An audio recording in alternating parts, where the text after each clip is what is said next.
Welcome to the December 14th, 2021 regular meeting of the City of Troy Planning Commission. Copies of the agenda for tonight's meeting are available at the entrance to the room. Agendas and minutes of prior meetings are available on the city website. The meeting will be conducted in accordance with the agenda as presented or amended by the Planning Commission. State law establishes planning commissions. This planning commission is comprised of 9 residents appointed to serve our community. Members are appointed by the mayor and confirmed by city council. Other individuals participating in the meeting include representatives of the city's planning department, city attorney's office, and the city's planning consultant, Carlisle Wortman Associates. If you wish to address the planning commission, please come forward to the lectern when recognized and clearly print your name and address on the sign-in sheet. Please begin your remarks by stating your name for the benefit of the commissioners. All remarks are to be addressed to the Planning Commission, not to anyone else in the room. If you have a cell phone or other device that might disrupt this meeting, please switch it to silent mode or turn it off.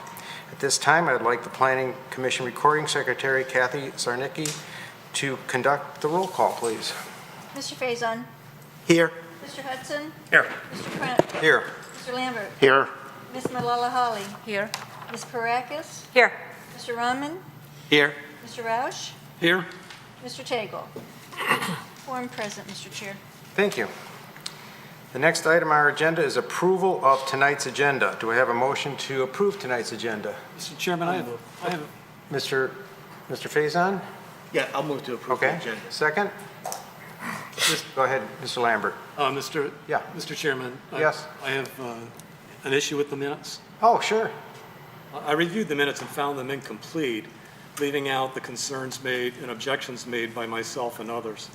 Specifically on page 8, it states that there was a discussion that leaves out my own statements, which started at the 2-hour and 44-minute mark of the meeting and ran for about 10 minutes, objecting to the recommendations of 3-story townhomes, where I provided specific citations to the zoning ordinance and master plan that supported my objections. This was reduced to 4 bullet points and did not convey the objections. And instead, Mr. Carlisle and Mr. Savinet were given 4 paragraphs covering about half a page, stating their disagreement. Mr. Carlisle did not cite any reference to the zoning ordinance or master plan to support his position. Therefore, I believe it's necessary to either have our recording secretary go back and redraft the minutes, or specifically include the following summary of my statements, which included, I stated section 5.03B1C, building form C, this category primarily designed for attached residential or live-work residential units, townhouses and urban-style residential developments that are compatible with higher density urban character are the primary buildings permitted under this building form. I stated that townhouses are intended for an urban environment, and then cited section 5.06B3B, referencing site type neighborhood node B as being transitional, smaller scale, employment-based mixed use. I stated that nodes identified, I continued from that same section, nodes identified in the master plan are as less intensive, smaller scale nodes with a direct connection to a residential area are intended for this area. I went on to ask that we review or see page 84 of the master plan, which was displayed showing Mr. Carlisle's firm's photo of an urban environment in downtown Ann Arbor with a high-rise or over 4-story building in the background. I had the zoning map shown with the urban zoning district, UR, which is down at 14.5 mile and John R, in an area with light industrial, office, and Oakland Mall as an example of what Troy considers urban, and that area was not similar to the subject. I quoted the Troy Master Plan on page 67, which describes transitional density. The missing middle market's an opportunity to create housing at densities which fall between traditional single-family and multifamily, which include duplex, fourplex, and attached residential. And 3-story townhomes don't comply with this neighborhood node described in transitional smaller scale employment-based mixed use. Lastly, I stated that the recent survey results show the residents opposing this type of development. I don't know, Mr. Chairman, would you prefer the resolution be amended to include those last statements I just made, Okay, or redraft the minutes? Yeah, generally, the minutes are a summary. They are not verbatim what was said. But if you would like to maybe provide a short summary of your bullet points, maybe we can vote on amending the minutes to include those bullet points, and you can forward that to our recording secretary. What's the feeling here on our commission? Go ahead, Mr. Lambert. Well, I was going to suggest that maybe what we do is postpone the approval of the minutes so that Mr. Roush could maybe provide those bullet points, and then they could be acted on at the next commission meeting. That would be my suggestion, but That's fine. That's certainly suitable. Anybody else? I'm fine with that. Okay. Anything from staff? We had a motion and a second. Do we have to do anything? Do we have to withdraw the motion in a second? Yes, Okay. yes. Then I'll withdraw the, I'll withdraw my second. Weren't we approving the agenda? yes. Oh, I'm sorry. Actually, we didn't even get to the Jump minutes. to the minutes. We didn't even get to I the moved to approve the agenda. You're right. You're absolutely right. All right. So we have a vote to approve the agenda as printed. And, Go ahead, Ms. Sarnicki. Mr. Hudson. Yes. Mr. Krant. Yes. Mr. Lambert. Yes. Ms. Malala Holly. Yes. Ms. Parakis. Yes. Mr. Rahman. Yes. Mr. Roush. Yes. Mr. Faison. yes. Okay. Move on to the next item for, the approval, approval of tonight's minutes. I mean, not tonight's minutes, minutes from October 26th. Mr. Lambert. I'll move that we postpone action on the minutes till our next meeting so that Mr. Roush can provide a bullet point summary of the items he'd like to be included in those minutes. Second on that? Okay, Mr. Rahman, seconds. You got it. You got it? Was it Mr. Rahman? Yeah, Mr. Rahman seconded. It was a motion by Mr. Lambert. I do. Are you ready for the roll call, sir? Yes, please. Mr. Krant. Yes. Mr. Lambert. Yes. Ms. Malala Holly. Yes. Ms. Parakis. Yes. Mr. Rahman. Yes. Mr. Roush. Yes. Mr. Faison. Yes. Mr. Hudson. Yes. Motion carries. Thank you. The next item on our agenda is public comment for items not on tonight's agenda. Anybody in the audience like to speak for an item that is not on tonight's agenda? Seeing none, I'll move on to the next item. Public hearing, preliminary site plan review, file number SP 2021-0020, proposed Adler Cove one-family residential cluster south side of Long Lake, east of John R., parcels 88-20-13-100-012 and 88-20-13-100-014 and 88-20-13-100-025. Currently zoned R1C, one family residential zoning district. Good evening. Carlisle? Good evening. Thank you, Mr. Chairman. A little background of the proposed development. It is a 10-acre site. It is accessed off of Long Lake Road. The site is outlined in yellow above you. It is currently vacant, but it is encumbered with floodplain, a regulated wetland, and some significant tree cover. The surrounding area around the subject site includes a mix of R1C, which is a one-family, single-family residential to the north, to the south, and to the east. It's a neighborhood node to the west. And to the north is single-family homes. To the south is single-family homes as well as Larson Middle School. Same with to the east, and to the west is a commercial development as well as a fire station. As I noted, the site does have some significant natural features on the site itself. It has one regulated wetland. It identifies wetland B. It's approximately 0.2 acres in area, and it is regulated by Eagle. The applicant will be required to obtain an Eagle permit for any potential impacts. It does appear that they're preserving most of the wetland. However, it does require some grading within areas of the exterior of that wetland. As noted, the site is also has floodplain on it. The site plan here is actually kind of rotated.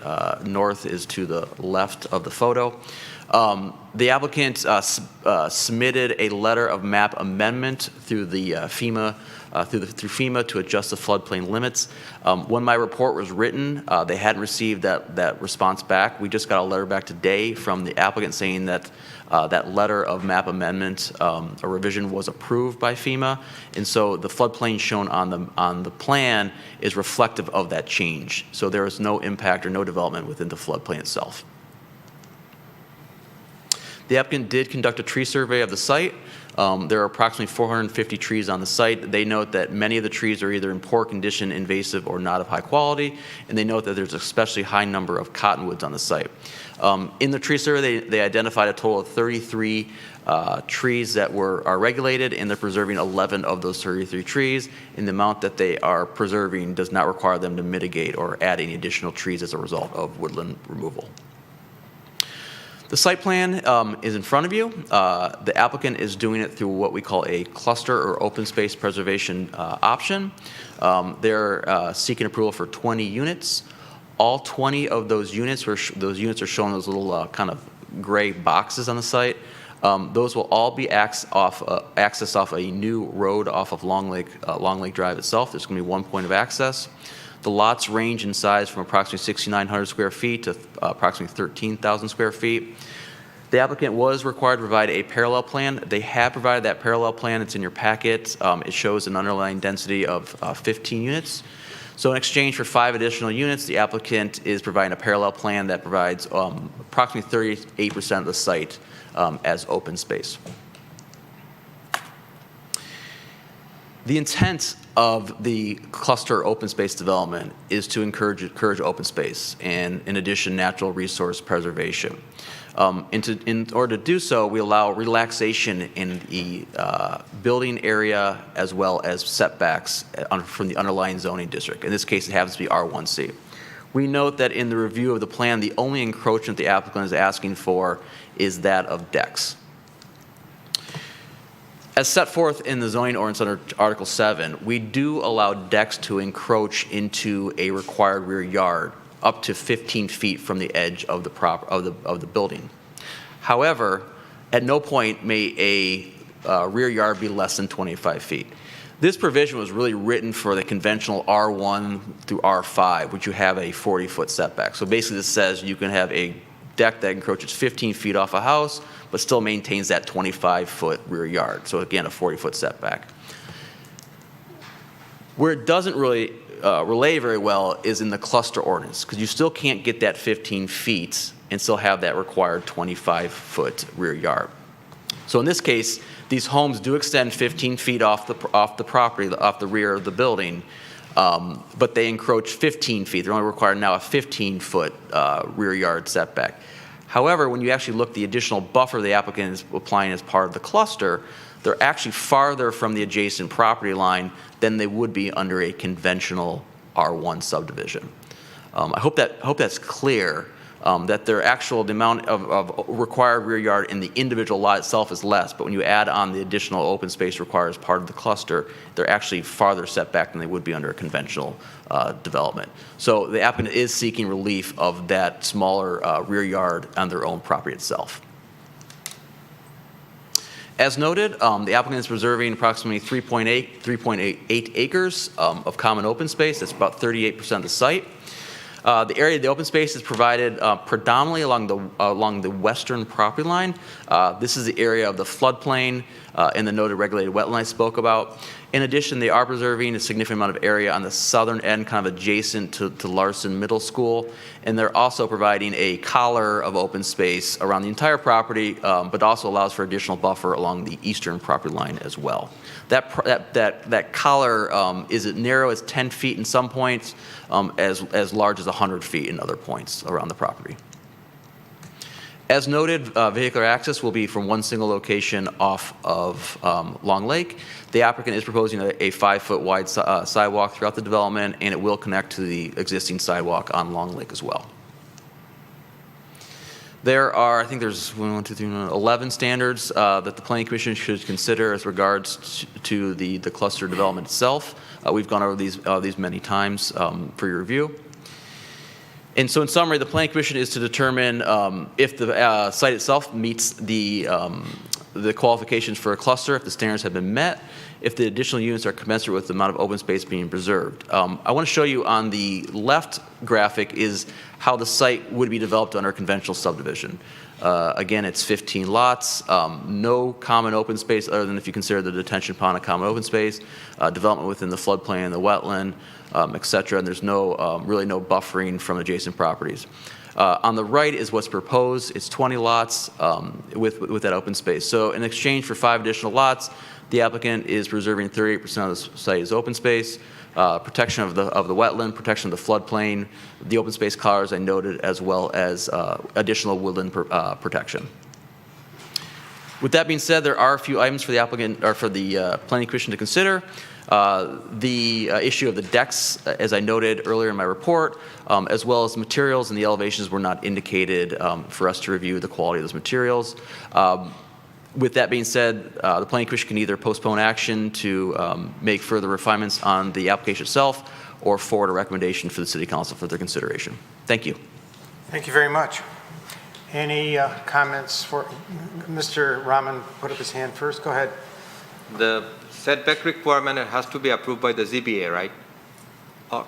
No, the cluster ordinance, there's specific provisions in the cluster ordinance that allow the Planning Commission to make recommendation on these setback provisions that's under the cluster requirements. Those ultimately would be reviewed as a recommendation to the City Council, who makes the ultimate determination.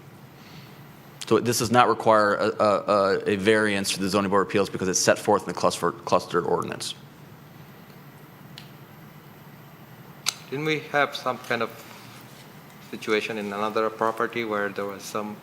It wasn't a cluster development. It was not. So it didn't allow, the cluster development specifically has a provision in there that allows the Planning Commission to make a recommendation to allow relief for issues such as this to be reviewed by the City Council. Okay, yeah, just want to make sure. Mr. Hudson. Mr. Rahman kind of parroted one of my questions, and that is What I can't. why we do it in all other plans except conditional rezoning.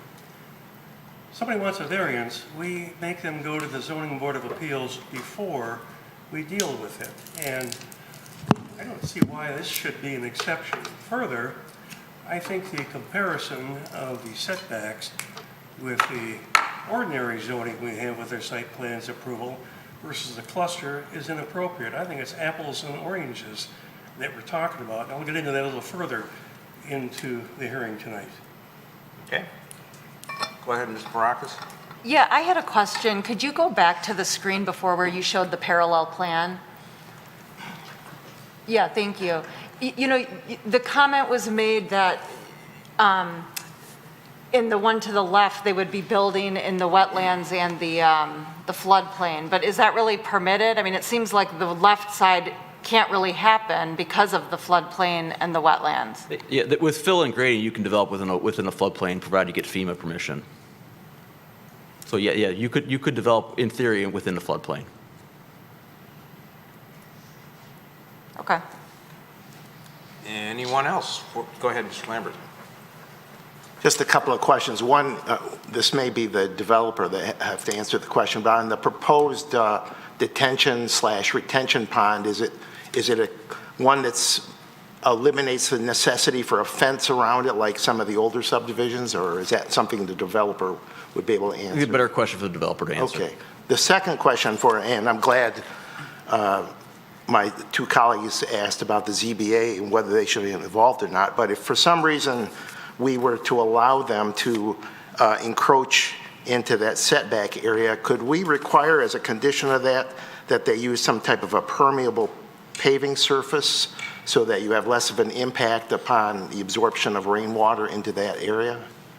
I think certainly certainly it's a reasonable request, and obviously it'd be something that the City Council could put as a condition of their approval. So you certainly could make that recommendation to the City Council. Okay. Thank you. Go ahead, Mr. Hudson. One more question. You talked about a collar on the periphery of the development here. How wide is that quote collar, and what does it consist of?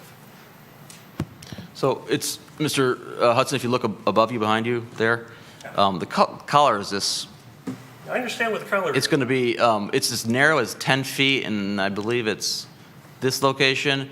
So as wide as 100 feet along the western property line. It's going to be open space. It's going to be whatever trees and vegetation currently exists within that. The limits of grading are really to the edge of where that collar space begins. So it would just remain in its natural state as is now, I believe. Well, what's its natural state now? Is it weeds? Is it trees? Is it bushes? If As there is none, or what's going to be put in there? a lot of, is indicated in the tree survey, there's a lot of scrub trees and not valuable trees in most of the site. Well, you know, we got a residence up there on the eastern side, which is going to be snub-nosed with 2 or 3 of those lots. Has anybody given any thought to some kind of screening for that residence? Well, it would require the applicant to grade and remove trees within there. And if that's something that the planning commission would like to discuss with the Well, applicant, no, I'm thinking that's probably maybe 25 feet from that home next door. That's just over the length of a sedan car. And if I were that neighbor, I'd be a little upset that there's going to be a potential deck about 25 feet or maybe Well- 30 feet from my home. so this is the graphic I was showing you earlier. Yeah? Under the parallel plan that they provided. These are basically the same locations on the site. Under what could be done under the R1C zoning I today. understand that, but the it's applicant- apples and oranges, in my opinion. We got two different, Mr. Hudson, can I just finish this point and then, pardon? can I just finish this point and then just to show this example? I didn't hear that. Do you mind if I just finish this point just for the rest of the commission? He wants to answer your question. I got bad hearing, apparently. I didn't understand what you said. Can I just answer the question and then for the rest of the commission? Wait, what? He's going to answer the question. He's going to finish his discussion on Okay, yeah. So, under the conventional R1C, the required rear yard setback is 40 feet. You can put a deck 15 feet off your house line, which could encroach 25 feet from that rear property line. Under the proposed cluster in front of you, the rear of the house is 50 feet. The deck itself encroaches 15, so it's a 35-foot setback. So the point I was making here is that the location of the deck is actually further away under a cluster than you could be allowed to do under the traditional R1C development. This collar here is, I think, it's a 25-foot open space collar, which would not be touched with left in its current natural state. Under the conventional R1C, that could be graded, sodded, and kept as lawn area. I understand your response. I'm not satisfied, but be that as it may. Okay. Any other thoughts? Just want to double check that. So I think that other example that I was talking about was a cluster development. And for cluster development, there is a rear setback rule, right? So just to understand, am I violating the rear setback rule based on the cluster development for this case? They're asking relief from it. No. Planning Commission- But if they are asking a relief, then that has to be done at the ZBA, my understanding. Maybe I'm not sure about the legal side. There's administrative relief that can be granted by city council at a public hearing for single-family clusters. Does not require a variance by the zoning board of appeals. I'll just read this. This is under the setback provisions. It says, regulatory flexibility. The city council may, based on a recommendation from the planning commission, waive the front, side, rear, or perimeter setback provisions set forth. And there's a few more sentences, but it's an action of the planning commission based on it's an action of the city council based on a recommendation of the planning commission. It's unique to the cluster ordinance that allows the planning commission this discretion. It would, if I can clarify, it would avoid the homeowner having to go to ZBA to get, we're doing it on the front end as opposed to doing it on the back end, once the homes are built and the decks. Does that make sense? You know what I'm talking Yeah, about, the example that I don't want to Right. bring that discussion here, but I'm kind of not clear in my mind. I can talk to you separately, after. No, I think it should be clear for everyone. I mean, so what Mr. Sadek is talking about is we had, I think Mr. Maniaci is aware of the lawsuit. It involved ZBA and decks. It was Parkview Parkview on Beach, right? So what I think what the proposal is, instead of having all of those homeowners have to go in front of ZBA and get dispensation from ZBA for the decks, Mr. Maniaci is proposing that we do that here as a part of the recommendation for the approval. So that all of those homeowners don't have to go to ZBA and Exactly. get on a case-by-case basis of whether or not they can get their decks. One resident, one other resident. I like to make sure that they get the same benefits, right, from the city. Is it like, Parkview on Beach is already built. right? So I just, for the understanding of this group, I like to make sure that, people understand, like this planning commission understand that we are bypassing a system. Well, So we're not bypassing anything. It's permitted in the zoning ordinance. Okay. Yeah, I know, but then it's kind of bypassing in a legal way. No, we're not bypassing anything. We didn't do that previously, but the zoning ordinance allows this board and the city council to do that. So I want to be clear in our language, we're not bypassing anything. Okay.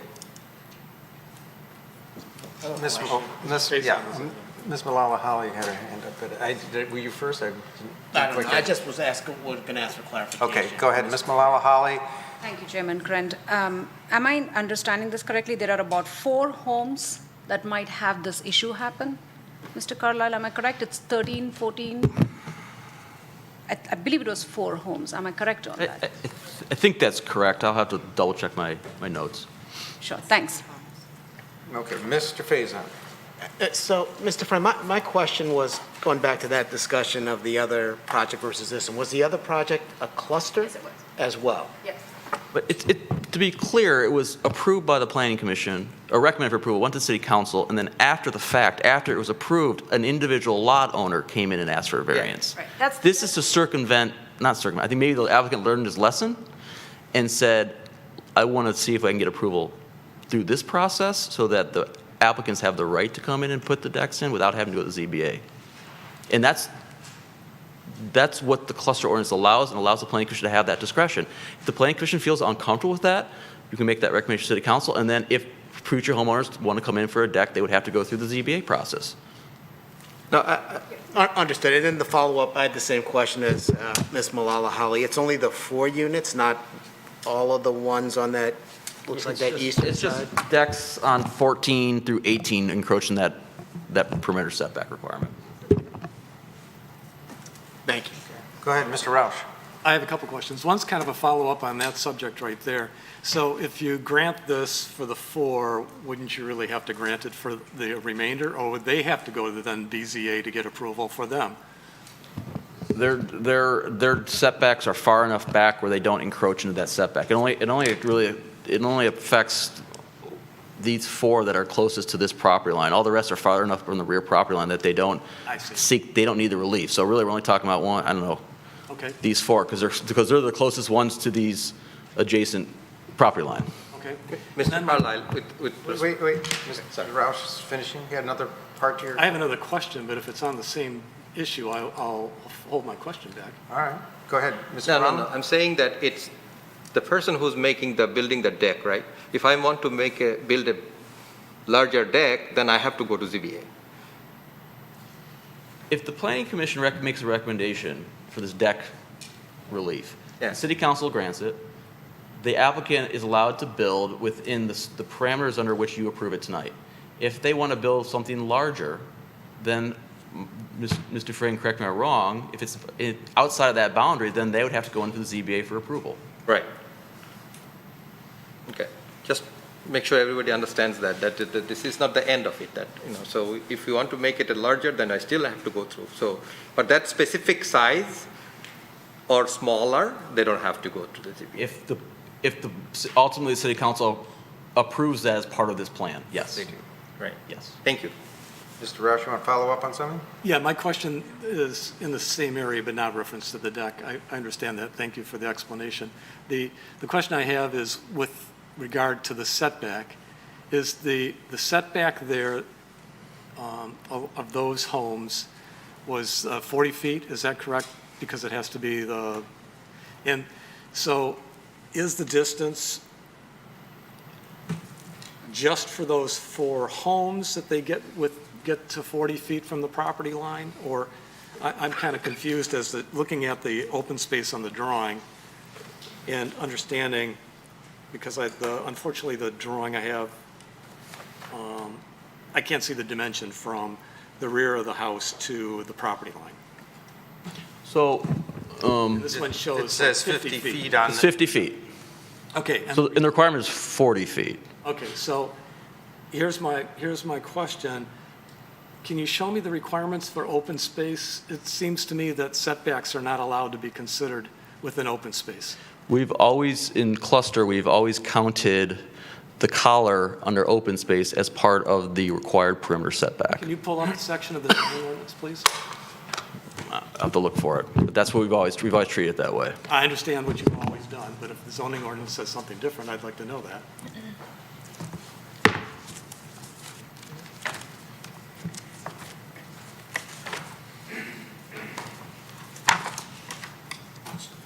Rent the decks for 4 lots.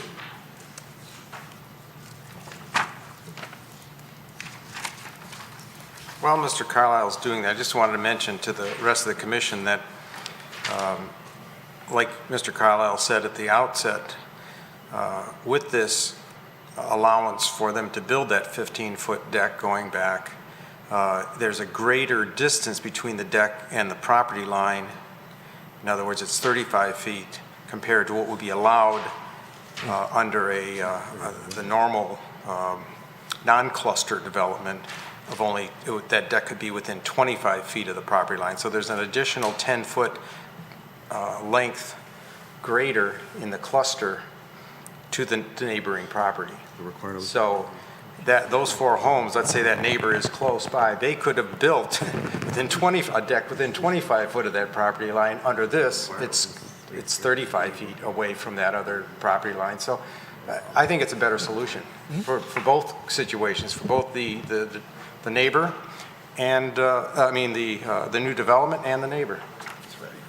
So to answer Mr. Roush's question, Right. under the perimeter setback, so under the cluster ordinance, the building setback has to be, the perimeter setback has to be equal to the adjacent requirement of the setback for the adjacent zoning district.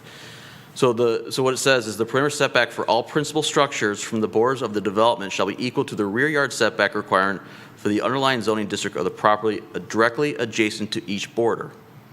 The required open space areas may be located partially or completely within the perimeter setback. So it does allow for that provision.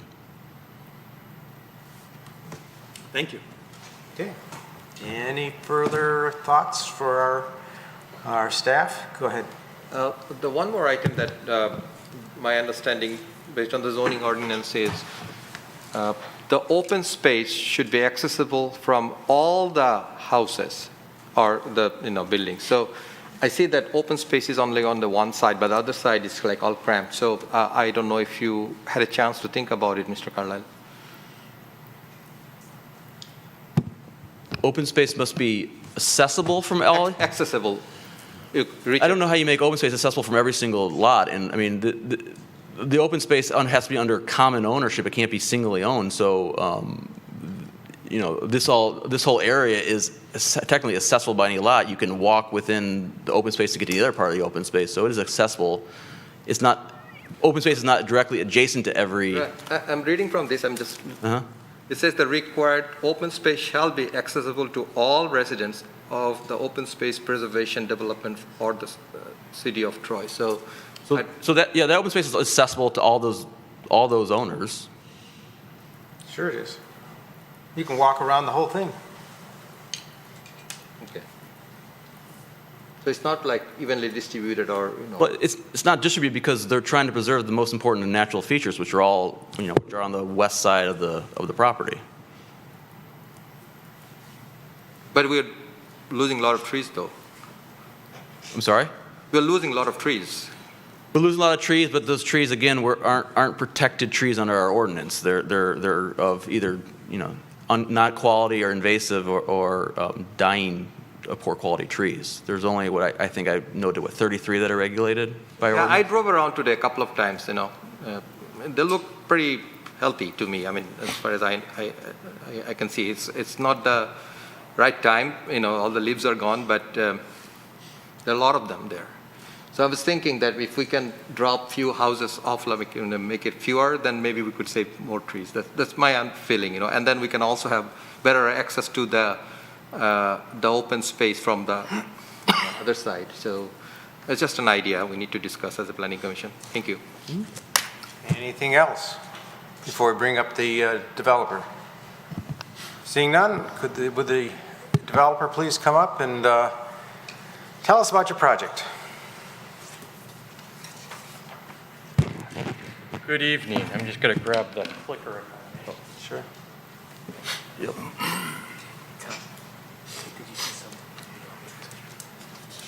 I know, yeah, I did see that.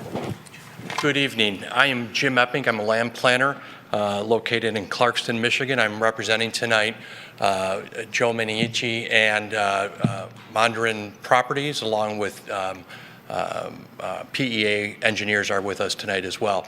Appreciate Mr. Carlisle's detailed review. I have a review, but I'll be able to go quickly because between your questions and his presentation, it was really quite thorough, and I appreciate that. As we pointed out, we have 10 acres of land on Long Lake Road, just east of John R. It's comprised of 3 separate properties. What's great about this property, it is unique in the sense that it does have a lot of natural features. It has the Gibson Drain. It has some natural wooded areas along the Gibson Drain. It has a floodplain, or formerly a floodplain, a floodway. As we just noted that as of today, FEMA has updated its maps, and this is something that happened back when the road was constructed. It actually eliminated the floodplain, just the maps hadn't caught up, and so now FEMA has acknowledged that those prior road improvements have eliminated that floodplain issue. But nonetheless, it does have a floodway as well as that drain going through the area. To the east is a neighborhood node with the commercial and the fire department, and to the north and to the east are single-family residential 012. As has been pointed out, most of the natural features really do favor that western edge, and so we've looked for ways to address those and to certainly make this compatible with the area and certainly with your city. Some of the things that came in terms of what I'll call conventional zoning, the R1C single-family development. The property is zoned as R1C. It could be developed as R1C. Those gray areas up there are really what would be considered the building envelope. So theoretically, a home could be placed anywhere within that area. Typically, on a conventional zoning, what we would do is put in the road and then take the property lines right to the parcel line, to the property line, so that, essentially all the land within the total parcel is divided out and comprised within single-family lots, short of maybe the detention basin. So from a planning point of view, under conventional zoning, the land would be developed and essentially everything privatized, no common area open space. Those large gray areas would be based on your zoning ordinance, taking away the side setback, the rear setback, and the front setback, where the homes could be placed. And so they could be favored up to the front of those larger lots, or they could be put in the back. But essentially that entire property, those parcels, would be privatized. One point to note, and I think this was just a clerical thing, our parallel plan is submitted in your packets, actually shows a total density of 16 units. So according to your zoning ordinance and the size of this property, with a road down the center of it, we would be able to achieve 16 units on the property here under the zoning, 85-foot widths and so forth. And again, that's in your packet. The downside, as I just stated, was I think with all conventional development, some it's less important if it's just an old field without a lot of character. Sometimes these things aren't that important. On a property like this, I think they're really important. So conventional zoning, we eliminate common area open space. We eliminate the ability to really preserve that open space. What's more important is, and I think this is really the critical thing as it relates to conventional zoning on this property, is we eliminate control. As soon as that property is privatized, even though they might not be able to build a home right on the drain, they could, they essentially would own up to it and through it. And the way people are, every year they push their lawn a little bit further, it gets a little bit bigger. And from a city point of view, and even from a homeowners association point of view, there'd be nothing that we could do. There'd be no true preservation of that open space under conventional zoning. And so your ordinance is really very progressive as it relates to so many communities in the area and everything you guys have been doing here.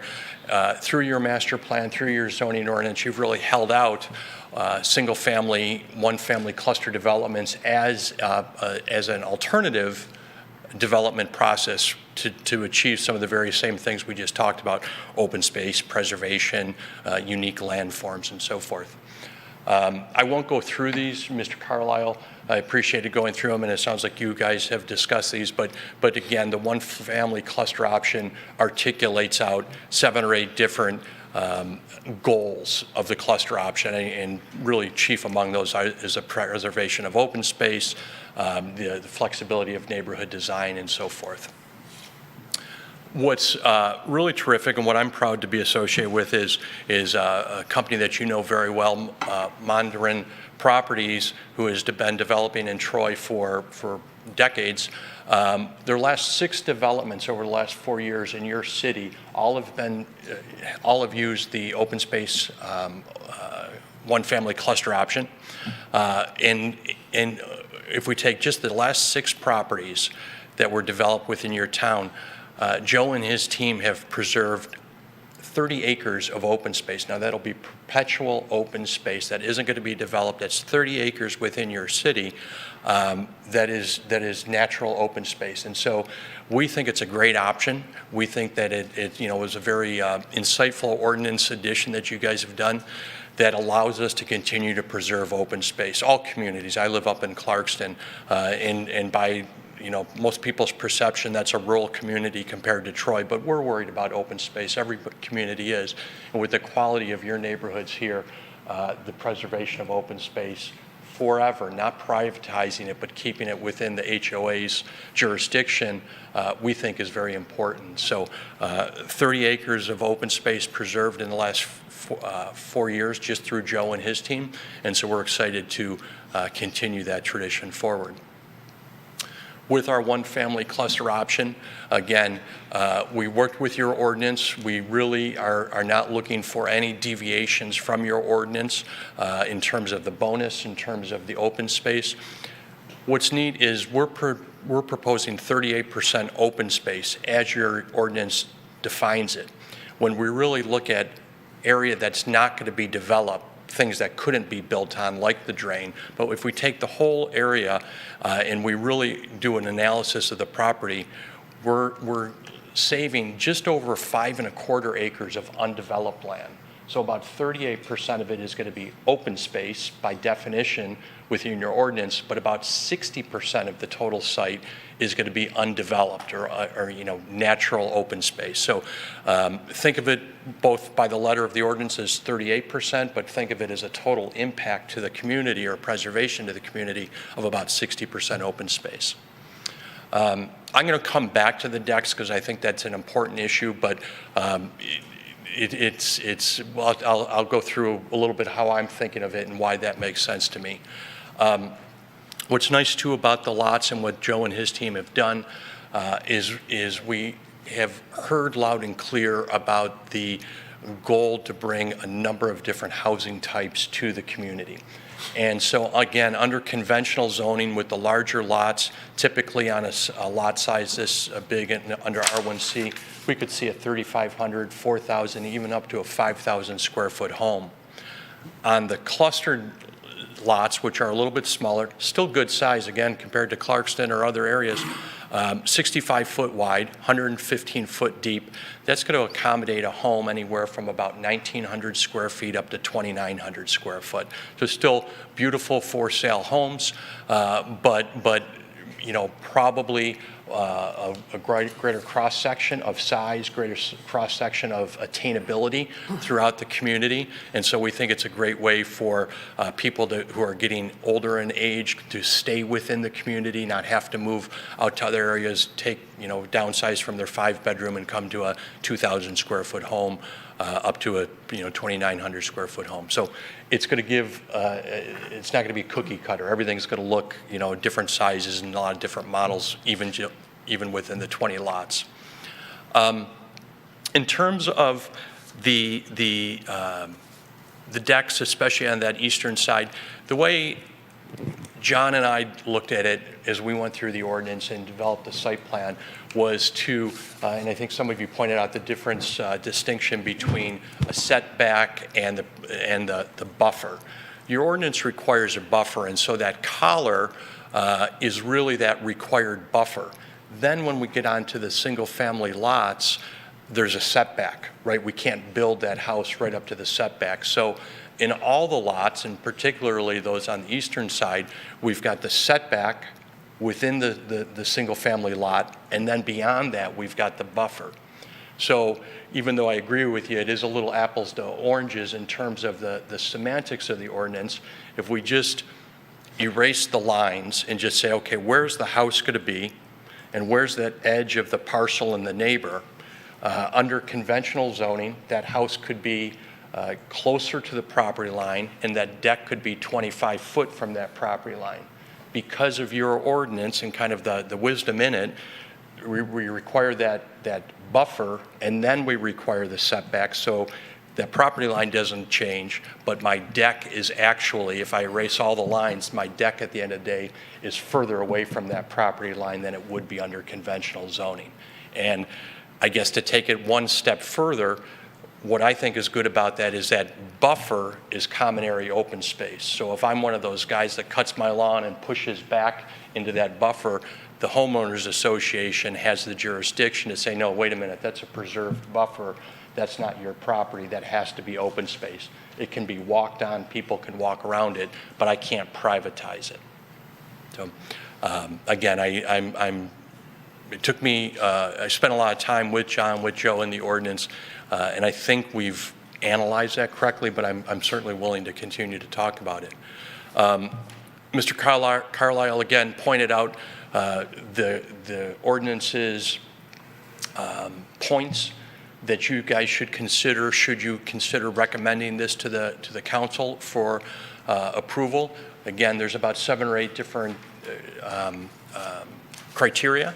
We feel very clearly that we've met and exceeded each and every single one of those. It's a unique neighborhood. It provides a diversity of housing types. It has significant open space, anywhere from 38 to 60%, depending on how you look at it. It has the preservation of natural features. And again, I'm going to keep going back to that word preservation of natural features because they're in the common area. The stormwater is able, under this design, to be in a better location, a less impactful location because of the use of the land. We have opportunities to connect to the school and to maintain pathways around the drain. And so it becomes a really low-impact design. And for those reasons, we certainly would appreciate and a recommendation for City Council. We're committed, obviously Joe and his team are here doing great things in preserving open space. This adds to that allotment of open space that'll be here forever in the city of Troy, and we're very proud of that. So we're here to answer questions. We appreciate your time, and we'll give you all the details you need. Mr. Faison, you have a question? I had 2 questions. Okay, go right ahead. So the first was with regard to the open space, and I wanted to know if there are any amenities that you have in the open space. We don't have any planned amenities, no tennis courts, no pool club, no fitness trail or anything like this. What is neat about this site there are a number of trails that go along the drain now. I think we've heard that some of the adjacent neighbors use them, some of the school kids and teachers may use those. We are just planning to let those remain. They won't be it will be within the jurisdiction of the HOA, but there is no plans to eliminate those or to close those off or anything else like that. Or alternatively, no plans to add to that? I was asking about the trails that you had mentioned there. So Yeah, those no, are what exists there today. We haven't made any plans at this point to add trails or to enhance the trails, but it's a pretty walkable site. Okay, I'd ask you. Go ahead. So the second one was the variety of housing types, and I was just curious. I did see the smaller, the 1,900 or almost 2,000-foot ranch, and I was just curious. Is that ranch going to be built on specific parcels, or is that chosen by the buyer? You know, do you know Yep. now how many ranches will be there, or is that subject to what a buyer would? So any home that we're offering could be built on any lot. So there's no lot that says, boy, because of that shape, a ranch must be built here. But to answer your question specifically, we really believe in the market and let the market determine it. We have a ranch that's 1,990 feet, almost 2,000 feet with the first floor master. That same home has an option to add a loft on the second floor to make it a little bit larger, and then we've got full colonial. So I've been involved, and I know Joe and John have been involved in projects where we kind of mandate that it must be this house on that lot or X number of lots, home types on X number of lots. And at the end of the day, usually what we end up doing is coming back to the city and saying, holy cow, and I don't say this facetiously, we're doing it in Shelby right now. We did an option. We said, well, let's offer a ranch. We don't think anybody's going to buy it. We're going to have mostly 2 stories. In Shelby, about 85% of them are ranches in this particular neighborhood because that's just the way people like to live now. I live in a ranch house. It's kind of nice to have everything on one floor. Sometimes, you know, if you have that bonus room, but we don't have a prescribed number. We think that the buyers will determine that, but what's nice is that any house can fit on any lot. Understood, and I'm not surprised by that response, so thank you. Sure. If I could interrupt, because someone asked a question about the detention basin, and your thought about trails got me thinking about it. Is the detention basin is properly engineered with side slopes that will not require any fence. Our hope is that it'll be a very natural area and be, you know, nativized into the landscape. Very good. Who else? I'll start with Ms. Barakis and go this way. Go ahead. Okay. Thank you so much for clarifying a lot of the questions that I had, especially about the open space. I do like the concept, and I think you've done a great job of, it seems to me, taking into account the neighboring areas and trying to preserve open space, so I appreciate that. Also, just to clarify, and correct me if I'm wrong, but with regard to the decks, basically, essentially, the deck is going to be just taking up more yard space for that particular property if we approve the variance, because basically they're going to have a smaller yard if their deck protrudes further out, because it doesn't push back the buffer. That's exactly right. Okay. And let me just add, and you know, that's all based on if we maximize out the building envelope, right? The building envelope is not always what the footprint is. Sometimes it is, and depending on the home type, it may, but some of the homes may be 5 foot more shallow, and so that deck wouldn't extend as far. But if the building envelope was completely maxed out, then yes, your ordinance would allow it to go 15 foot further, but still further setback from the property line. Okay, so my final question, I guess, is we talked about the housing options. Can we talk a little bit about the price ranges that you're offering on those homes? Well, and I'll let Joe speak up. Typically, the answer is always, it's based on square footage and it's based on your market. You know, Troy has an incredibly healthy economy because of your schools and the quality of your community. And so the homes really will be determined based on the square footage cost of a 2,000 square foot home or a 25 square foot home or a 2,900 square foot home. Joe, do you have any answers beyond that in terms of probable starting points? Right now, the market's very volatile, and we see prices increases all over the board. So right now, I can't definitively say what we're going to open the prices are at. The project won't open until sometime next year, so we'll do market value analysis at the time we come until the homes. Obviously, the ranches will be a lot more affordable Yeah. Well, We're that's, seeing some of the Hang on, material just- costs Just a coming second. Joe, if you could come to the microphone, because it won't be picked up on the television without a mic. and does he have to repeat? Just say Sorry your name. about that. Just to summarize real quick, it'll be First, market Joe, driven at the time. give us your name so we, Joe Maniaci from Mondrian Properties. thank you. The pricing of the home will be market driven according to the time of when we open the subdivision up sometime next year. We'll evaluate prices in the neighborhood and base it around that. Okay. So I don't have a specific price for you right now. So the reason I'm asking basically is if you've been watching the meetings for the last, couple of years, we're really looking for affordable housing, particularly for seniors, the ranches, first floor masters. So I was excited about this. I'm hoping the price point is going to permit those people to move in. But the other thing is, what I worry about is, you say it's going to be driven by the market, but what if everybody comes in and asks for a ranch? Then we will sell ranches.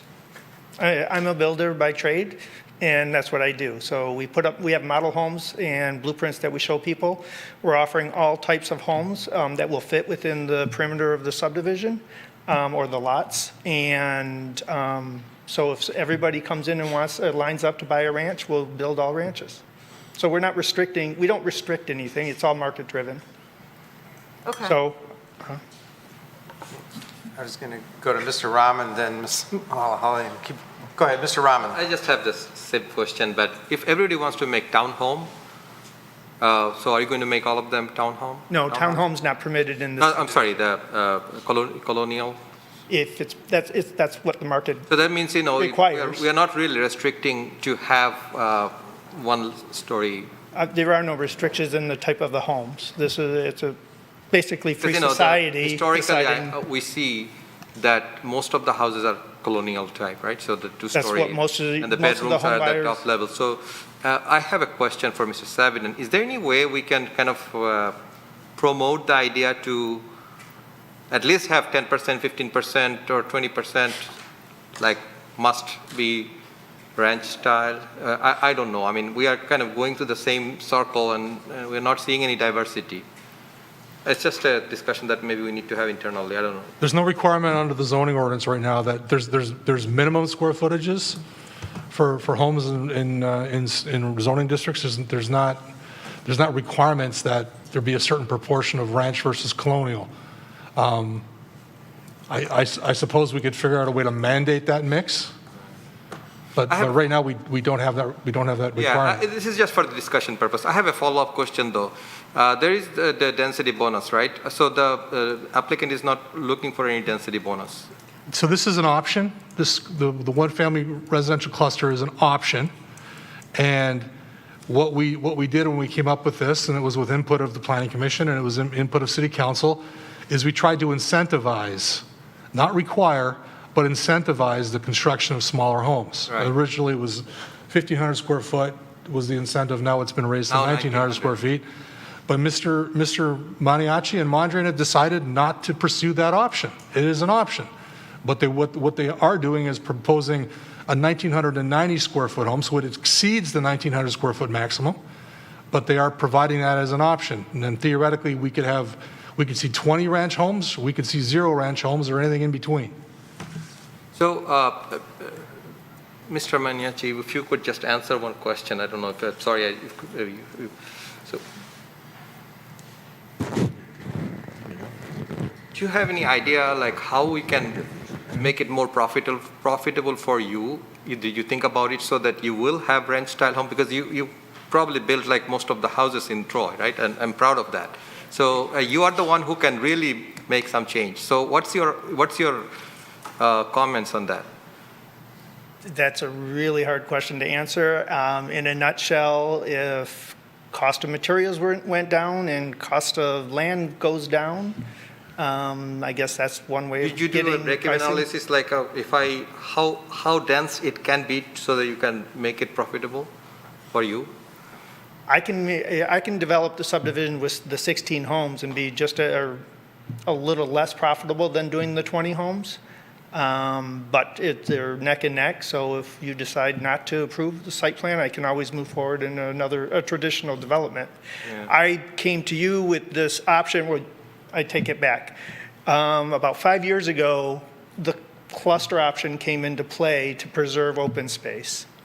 And that might have been partially because of the developers in the city prior to me were clear-cutting properties and just putting up subdivisions. And we started taking advantage of it. Parkview on Beach was our first cluster option. It was the first one in the city. At that time, the decks were overlooked, and it was not brought to my attention that the homeowners couldn't put decks on the property until after homeowners moved in and they started doing their landscaping and they wanted to put a deck on the back of the house. At that time, we asked the homeowners to go get a ZBA variance, and we thought that it would be a no-brainer for them to approve it. ZBA turned them down because they thought it was something Planning Commission should approve. Because if they approved it for one homeowner, they would have to approve it for all 20 homeowners in that subdivision. And unfortunately, so the homeowners are caught between a rock and a hard place because ZBA won't approve it, and I did not have the foresight to put the decks in at the time. So I thought I'd do it ahead of time for all these homeowners and put it on the plan so it's not a surprise to anybody and everybody's aware of it, and it is within your stature to approve that. That's why it shows up on the plan now. Now, this only applies to wood decks. It does not apply to any type of concrete patio, brick pavers. They could go within, I think, 3 feet of the lot line with a brick paver patio that would just annihilate their whole backyard. This just applies, like I said, to wood decks. And where it really applies mostly is people that have homes that with the grade closer to the ground, their back door, they're not putting a wood deck on versus a paver patio. It's the houses that are elevated out of the backyard, like Parkview on Beach. We have several homes that are 5-6 feet off the ground, their door, and now they can't put it's hard to elevate a brick paver patio. So therefore, they were going to do a wood deck, which is traditional. And so I thought I'd try to get it approved prior to, so that we wouldn't have this issue before ZBA and you'd be inundated by homeowners at the ZBA meeting. Yeah. So. My last question to you is, I haven't gone through it. Maybe you didn't provide the floor plan yet. Any of the colonials have master bedroom at the ground level? We did provide plans, house plans and yeah. elevations. We have the 1,900 square foot ranch with an optional bedrooms upstairs. So that would be the master bedroom on the first floor. And if they do have additional kids and they want more bedrooms, they could put 2 more upstairs. So there is an option there. There are options for master bedroom first floor. Okay, thank you. You're welcome. Okay, who's next? Ms. Malala Holly. Thank you, Chairman Grant. 2 quick questions. One, the house that sits right next to the property that is going to be built, is that house going to be affected by the deck being built behind the proposed homes? And if yes, what is it going to look like for, let's say I'm standing in the front yard of that house. What's it going to look like if they look sideways towards your property? What are they going to be seeing? That's a great question. It'll certainly look different than it looks today, right? Because it's just an open area. So what I like to contrast it to is what would it look like under the conventional zoning versus what it would look like under this zoning. Under the conventional zoning, as Joe pointed out, other developers might come in and just clear right up to the property line. And so from that point of view, that neighbor literally theoretically could have 0 trees immediately adjacent to him. So it could look drastically different. Our proposal under the cluster option mandates that we have that preservation buffer. And so that's going to be anywhere from 20 to 40 foot of existing trees, and I think the scrub growth is important, especially in a buffer area like that, because right, if we have big trees, they're nice, but it's really the undergrowth. And so our intent would be to leave that in a very natural area. And then beyond that buffer would be the neighbors where their deck would be set into it. So I guess to answer your question is my hope is going to be that that neighbor, that existing neighbor to our east, will look out, will enjoy obviously their yard, but will then still take advantage of the buffer, the mandated buffer that'll stay, and then the setback behind that and the deck into that. So it'll be further away than it could be, and it'll be a lot more wooded than it could be. Okay, that's good. One more question for you. Sorry. One more question for you. As you're already familiar with the zoning ordinance, you know, and for the cluster developments, we have 3 different ways we can, the city council can offer density bonus. I know you addressed the first one, which is the green space that we all have been talking about, and the second one too, which is housing diversity options, which also you have gone over. I'm just curious, what about the sustainable design? Is that something that you still plan to consider? I know there is a mention of innovative design, but there is room to make our buildings or our construction a little greener, wherever possible, however we can achieve that. With Mondrian properties, and the houses are beautiful. I have seen your homes. I have also toured some of the model homes, and I'm very, very impressed. They are beautiful. I'm just curious, as an innovative builder that you call yourself, is there any room for some kind of sustainable elements to starting to be introduced into residential homes? And if you are considering any of those, that would be wonderful to hear. No, I think you're right, and what's great about, I think, where we are as an industry is the pendulum is turning that way, right? Mm-hmm. So all the, even if it's not truly a LEED certified home or LEED certified building, just the materials in general have all started to swing that way. I think the other part that we're proud of is the sustainable site. And it's not only the home, but it's the site itself too. And by using your cluster option, as I mentioned earlier, we're able to take that detention basin, which from the conventional zoning layout really almost has to go back in that corner, that triangle back by the school, and completely obliterate the view from the school and that whole natural area. Now, because the homes are smaller, our impervious surface is greater, we're able to take that detention basin and kind of tuck it up into the cradle between the drain and the homes on the west side. And so from a sustainability point of view, I think it's a lighter landscape, a lighter design, or a lighter impact on the development. So yes, we'll always continue to swing towards better building materials, and it is that kind of tug of war with the cost of the homes too, right? So many of the sustainable homes are more costly, so we're always cognizant of that. But if we can pick up some of that benefit in the site design, I think that's holistically a good thing as well. And we don't have any information on the materials to be used on building the homes, am I correct? Other than just the elevations and the brick and the hardy plank and the siding, but no, we don't go into, at this point, any type of interior materials. Okay, thank you. Thanks. Go ahead, Mr. Roush. I love the concept. I love the fact that you guys went for the cluster option. I do have some questions in terms of the open space. And the problem I have with getting my head around open space is just the word open space. You think of something that's open when it isn't necessarily open. Includes treat areas, right? And then what compounds it is if you don't have the recreation or the natural features. The alternative is recreational space, which is providing recreational facilities of some sort. So trying to understand what the goal of open space is when you have those two things going on makes it difficult for me to understand what the real goal is here. So when looking at this site, and you talked about trails, and I drove around the site, but I didn't trespass and go on the site, and look at the aerial photos, and it looks like there's some trails that run through the property now, and that mainly go to the little trail that goes through the woods to this school. And most of those look like they'll go away. I understand that you're going to have open space that could be ideally walked on along the water course, and that makes sense.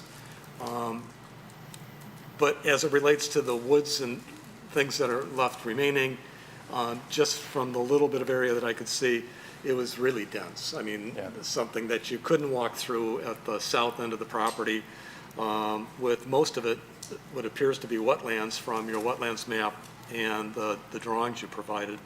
So my question is this, are you going to do anything as it relates to trails, or are there any trails, like on the eastern side of the property, which really I don't see as being accessible, because there's lots that really block out all of it, except for a very small portion at the southern end. And are there any other trails, so to speak, that you would develop? Because as it exists with really the access that's back on the east side, it becomes kind of the property owner's extension of his lot, so to speak, as you mentioned earlier. No, I think that's a fair point. I'm a land planner. I'm also a licensed landscape architect, and so I try and wrestle with the same things. Is what does open space mean? Is it, open space doesn't always mean recreation. It doesn't always mean, being able to look at swans in a pond. It means a lot of things. And so if I back up and I think what Mr. Carlisle, what Brent does, what your commission does, is it's important to look at each development that comes before you, but they're really, at the end of the day, just puzzle pieces that go into your community. And so what I like to do as a landscape architect is back up a little bit and say, how does this property contribute to the open space of the Long Lake corridor, or that area of the city? And what I think everybody universally wants to avoid is, I feel like I'm turning my back to you, I apologize.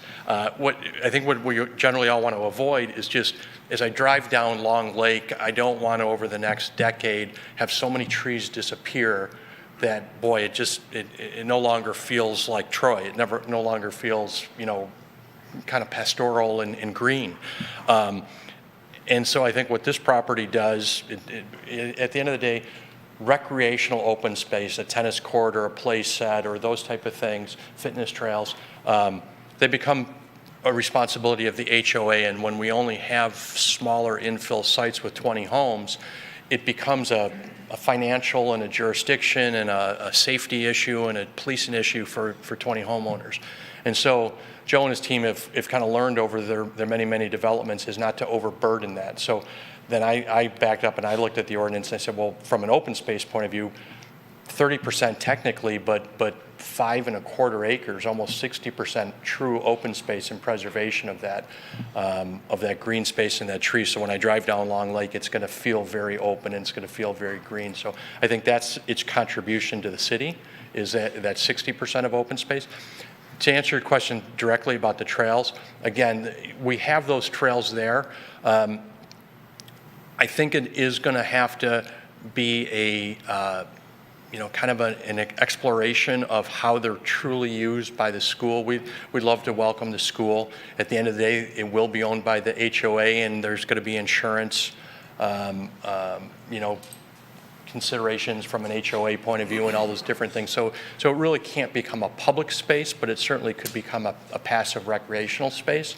I'd like to avoid putting trails on that green buffer to the east. Number one, because it is pretty dense and we'd have to take down trees and take down some of that scrub growth to put a path through. And then going back to your question of what does that neighbor see? Well, we don't want them to see people walking kind of back through there. So I don't know if I've answered your question, but it's kind of a balance of what does open space mean here? Yeah, to a certain degree, you've answered my question. The only part that I guess I was looking for a little bit more insight is and thank you for the explanation of why you wouldn't do anything behind the east side, and also the liability aspects of putting in trails as it relates to public use. Are there any other trails other than the access to the school? You mentioned some other trails that the school has used. Are there some trails along the water course at the south end or something? Because I'm not familiar. No, well, we'll meet you on a Saturday and we can walk them. But yeah, there are. There's actually trails that go up and down, mostly that western, well, the true western side of the drain is off of our property. It's over by the fire station. But along the eastern side of the drain, there's just natural, not natural, but nice trails. It's clearly being used. It's our understanding that a lot of the neighbors, walk their dogs and things like that. So at the end of the day, that's still going to be there, and we're certainly not going to close them off or fence them off or anything like that. Okay, thank you for answering my question. Joe, thanks for the education on decks versus patios. Anyone else before we go ahead, Mr. Lambert? First, I appreciate the fact that you have been willing to explore this open space plan as opposed to the conventional where you're going to cut down trees and just put the conventional type of houses in. One of the questions I have is that one of my colleagues asked a question about the number of trees that would be cut down under this plan. How many trees would be cut down under both plans, the conventional versus this open space preservation? Do you have a guesstimate? It would, about the Mr. same? Lambert, it would truly be a guess. I mean, it'd be easy to say, well, we'll just clear cut the whole thing. But the reality is trees help sell lots, right? And at the end of the day, we want to build a beautiful neighborhood. So it would be disingenuous to say that we would clear every single tree. Certainly in the back of some of those larger lots, some of those trees would be preserved. But really what can't be controlled is what happens 5 and 8 and 10 years later. Much to my chagrin, my wife just had me hire a very expensive company, and we took down 8 trees on our property because they needed to come down. But over the course of time, trees come down. And then when they're on private property, there's not much we can do about it. So by keeping 60% in non-privatized lots, we know going forward that it's going to be a very green site. Thank you. Anyone else before? Go ahead, Mr. Rahman. If you can just bring that layout, I just wanted to have a quick question. There is a triangular shaped open space, right, between the 2 houses. Right here? Oh. The green. There, not here. I mean, right here. literally open space. Yeah. Can you tell? Is there any way we can zoom in there and what's there? And what is? I don't think I've got the ability to zoom in. But can you explain, what is there any any feature, anything there, and tree, You had mentioned a point that I apologize I didn't come back to, but in terms of access and circulation. Right. That's I'm coming to, because I see that there's only 10 feet and 10 feet, 20 feet distance between 2 houses. And I don't want somebody You don't want someone walking through your home. Jogging, because I know, I live in a similar type house where it's too close, Right. And, 20 families going to the open space, it's just not. You don't want people, that's my yard, that's where I mow my lawn, the last thing you want is even your good neighbors to walk through it. But in terms of accessibility, there really is, it's a very walkable neighborhood. We've got sidewalks down both sides of the road. We've got sidewalks on Long Lake. We've got the trails down the creek on the east. But then you bring up a really great point is we've got what I'll call a pocket park, but an open space here that's not part of this person's home lot, and it's not but this is a community space. Now That's what I wanted to explain, because that's a good thing. I mean, that's I think a great thing. We also have a very similar thing down here. Now down here it probably isn't going to be, it's going to be very natural, right? We'll be able to keep those trees, so when I drive down, this is not owned by either homeowner, but it's owned by the neighborhood association, and so I'll have access to the school here. We'll be able to walk around these trails through this. This is going to be a neighborhood park. The neighbors will take care of it. At this point, there's not a gazebo, but maybe someday in the future. It's green. It's green. It's going to be green. It's Yep. grass. Absolutely, yeah. It'd be a little pocket park, naturalized, but because of access to the detention basin, it will be graded, and so then it'll have to be returned to grass and trees planted on it and so forth. Okay. Thank you. Anyone else for the developer? No, thank you for letting us know that. I had not paid much attention to that, the distance between the 2 homes being the common space as well. So thank you, appreciate that. Well, the only thing I just wanted to ask you about the materials. You said there was going to be a combination of brick and hardy board. What's the kind of ratio or percentage of each on the facades? Well, I don't know that I have an exact, we did provide elevations in it, and that'll all come before your building department. You know, what's great about Troy is it's a well-built community, and so certainly these will have brick. Again, it'll balance that, but I would envision on the ranch homes, predominant of the front facade brick and some brick wrapping around the sides with the hardy board accents on the front, and then more than likely more hardy board on the side and on the back. But we could provide to the, you know, if we were to go to the council a specific percentage, but I think it would be different with each building type. Well, it's always nice to see the materials. If you could bring in samples, that's always helpful. Okay. You know, in the past, the homes built by Mondrian have been excellent for the most part as far as materials, so I'm not horribly concerned, you know, to see a lot of vinyl siding, et cetera. But I just wanted to understand what the vision is for the exterior surfaces. We'll provide some more detail from that. I think that's a good point. Okay. Now, this has nothing to do with the actual, our resolution, but we're talking about sustainability. Knowing that in the next 20, 30 years, there's going to be a lot more electric cars on the road, have any provisions been made for maybe solar roof collectors for electricity or other, you know, outlets in the garage, you know, the charging things? I'm just trying to, you know, look ahead. And I just want to bring up, back in the early 1980s, there was a Homerama in Troy. I believe it was on Square Lake Road, and it was one of these that was built by, well, it was a developer, but it was like built with the help of, I think it was Detroitus. I don't think they had DTE yet, but right. The point is they had a lot of solar collectors. Every home had solar collectors on it, and they had these thermal mass areas where they had sun on the south side heating up brick in a glass area and all those kind of things. That was, you know, right after the oil embargo. Right. So I'm just wondering, what are we doing as far as sustainability, as far as low energy costs for new homes? Looking at what's going to happen in the next 20 years, 30 years. Well, it's coming, and it's a good thing, right? The materials, the insulation, the R factors, the windows, everything has gotten better and better and better. We're doing a lot of work in other communities with DTE, and they oftentimes have, sometimes they change throughout the year, credits for energizing the garages for plug-in vehicles. And I think, you know, what Ford is doing, what everybody is doing for plug-in vehicles, that's becoming more of a thing. And so, again, as Joe pointed out, the actual construction of these homes are probably 12 to 18 months off. I wouldn't be at all surprised if we start looking more seriously at the very least, some plug-in options that homeowners could elect.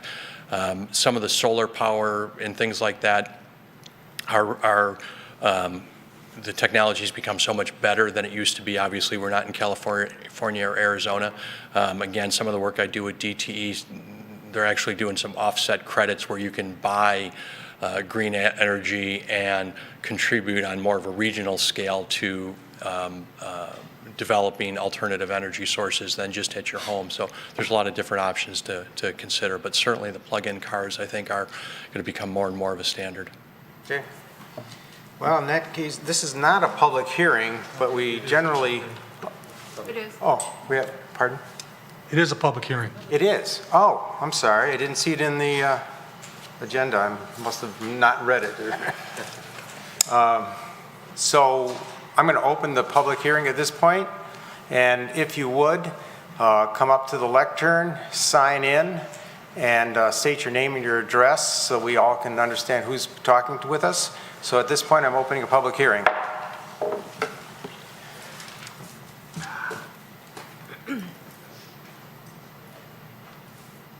Good afternoon, everybody. Sure.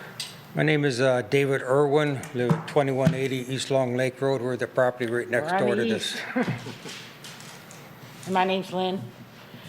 I've lived in Troy my entire life. My parents bought that property in 1951. We actually used to own Larson Middle School.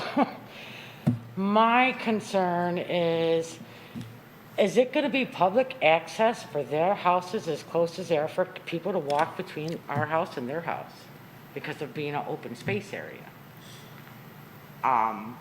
That's a concern of mine because 50 feet's not that very far.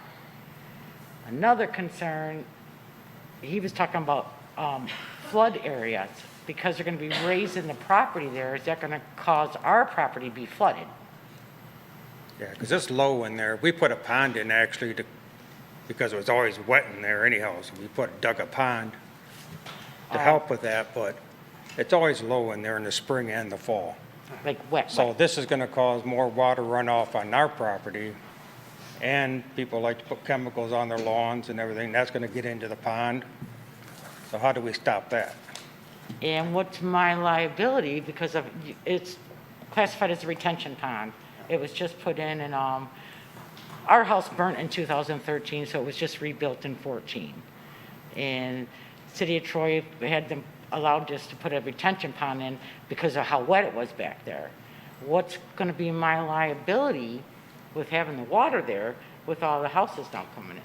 Do I have to fence Well, it in? we're not here to answer your Well, questions, but staff will certainly be happy to answer those. You can meet with them if you have time during the day, or they can arrange a time to explain how all the water that falls on that property has to remain on that property. It cannot go to the neighboring properties. That's a built-in requirement, so. Anything else? Yeah. Maintaining our privacy. I mean, we've been there for almost 40 years, and it's been private the whole time. I mean, now we're going to have 20 neighbors with pets and children, and that's fine. But how do we keep them from getting into the pond and on our property? Am I going to have to be required to now fence in that pond? Again, would like to those are the see kind of some questions we can't directly answer as a planning commission, but you can certainly review that with the city staff, and they'll be happy to review. You know, if they're going to leave that as a natural barrier between, I don't know how you're going to get, you know, kind of a traffic between your properties and the new homes.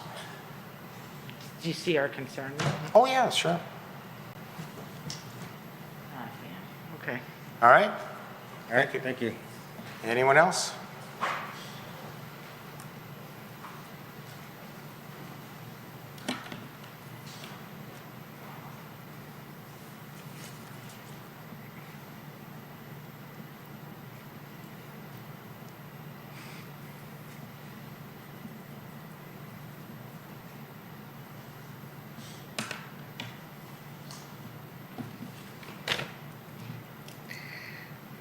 Good evening, all of you. My name is Renee Sarcina, and I appreciate the opportunity to speak tonight. I thought the best way for me to convey my concerns is to read the letter I sent to all of you, as well as to the City Council on December 12th. So here's what I stated. As a 33-plus year resident who lives adjacent to Larson Middle School, I write this letter regarding your consideration to not approve the 10-acre proposed Adler Cove residential development located, as we know, on the south side of Long Lake, east of John R. As part of the many who favor further greening of the city, in the latest Troy survey, we are not in favor of the subject development. The proposed 20 new homes means the loss of green space and many wildlife animals, deer, fox, ducks, birds, etc. I understand the rights of the seller to sell the property. However, the full intent was to build yet another high-priced subdivision that residents do not want, and the city council members have communicated over and over again that they are committed to saving green space. And I think you are also on board to be saving green space.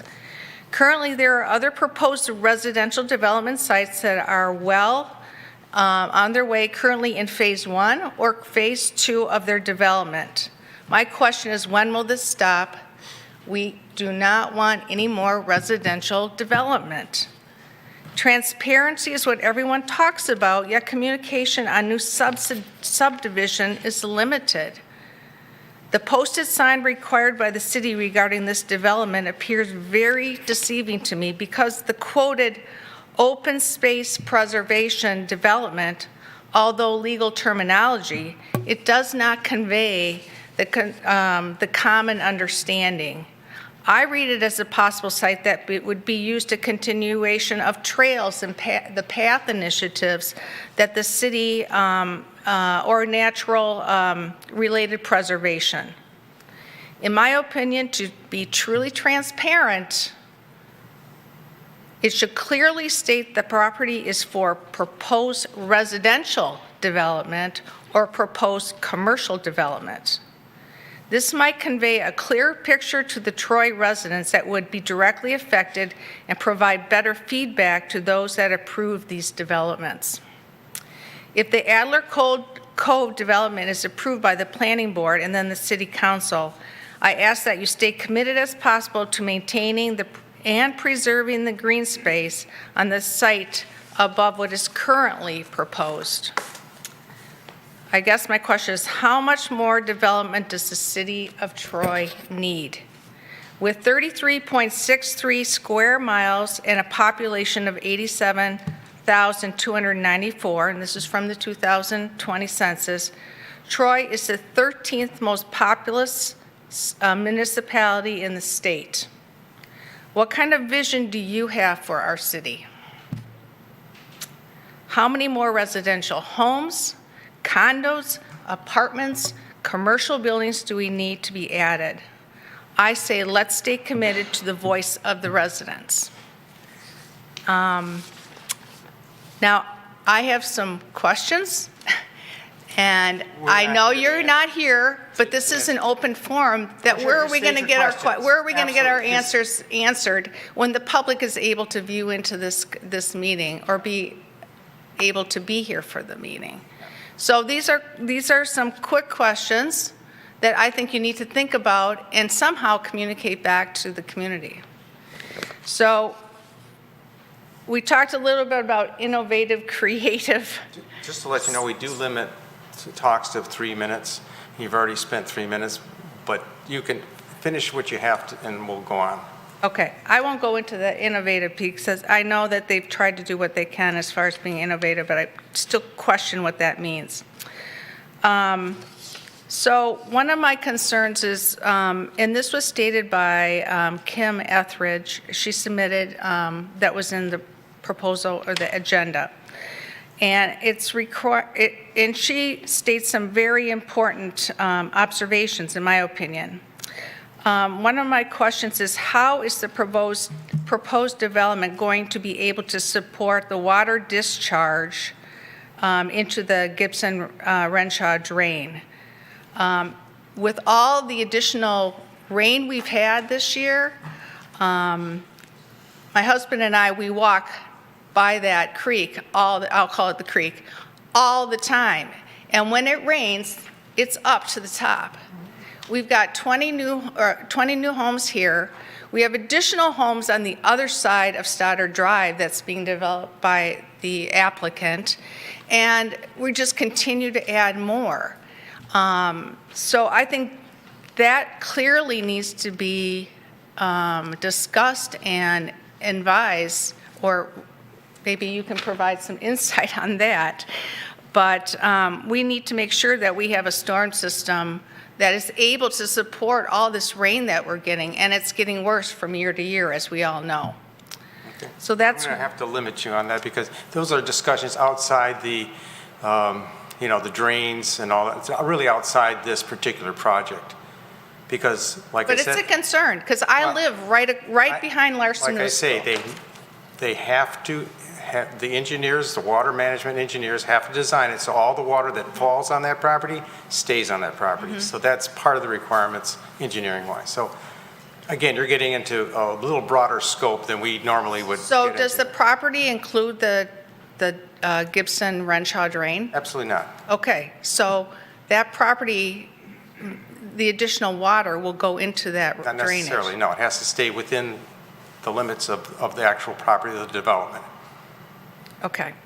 All right? Well, thank you very much for your thoughts. Okay, when you have a public hearing,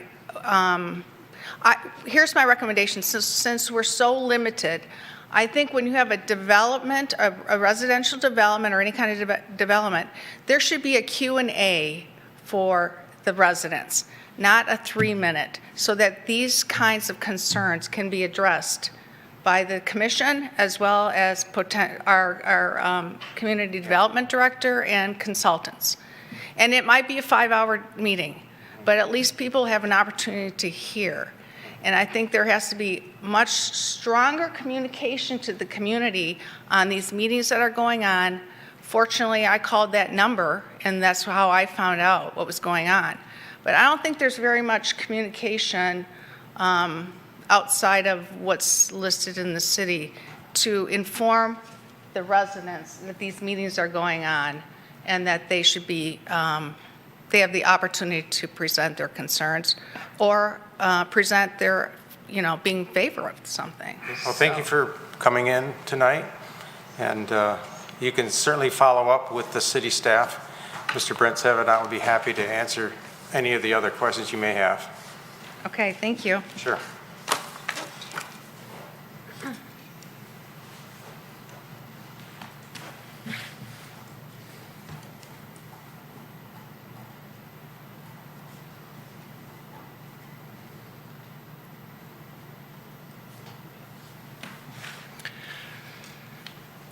I basically have just some... Just state your name. So. Pardon me. My name is Pietro Sarcina, and I'm also her husband and a resident of Troy. As she mentioned, we've been resident for 33 years. In 33 years, I've seen Troy change considerably over the years. And my questions really are questions for you, because we just heard the developer say he's a developer and he follows just the market. Therefore, when you say, well, it's great to have options, we can direct it, all your comments. the options are just a wish, because obviously it's not his responsibility. If people want a 3,000 square feet home, he will build a 3,000 square feet home. And if you think that we're going to get diversity, there isn't going to be any diversity. So therefore, the question is for you, what is your responsibility as the planning commission to say what we want for the city? What do we want the city to look like? What type of developments do we really want to have? And it seems like you're just being thankful for them to adopt something that is already given. If what is given as the master plan that the city has and so forth is not sufficient, you must change it and reflect what the people want, not what the developers want. Question number one. Question number two is, it mentioned that it could go through the regular R1C, one family plan, where you have 16 homes and the development can be much larger, but also much more expensive, which he actually admitted. And that is because it will require more remediation, because it would be utilizing more of the floodplain land. That obviously is an economic issue that to me is trying to actually make it look more advantageous for the city, when instead 15 homes, which would be actually also, or 16, 4 less family unit, you reduce the population. The fact that they would cut all of the trees, as the architect said, let's not be too disingenuous here, they're not going to do all of that. There are over 460 trees on it. All of those trees, the report said they were not in good condition. I challenge you to go there and walk the land and see that those trees really, a lot of them are in damn good condition. They've been there for over 33 years, as long as I've lived in that area and I go through it. So they needed the FEMA approval for the wetland construction. Why don't they get that first before they come even to the building commission. I would imagine you would have to have all of your dotted lines and, and crossed all of the requirements first. In the plan, I didn't see any deceleration lane or acceleration lane. It's kind of interesting because right across the street, there is the hidden forest, which has just the street that goes in. And here we are adding another 20 homes with, on average, say 3 people per home, another 60 people, maybe another 40 cars to go through.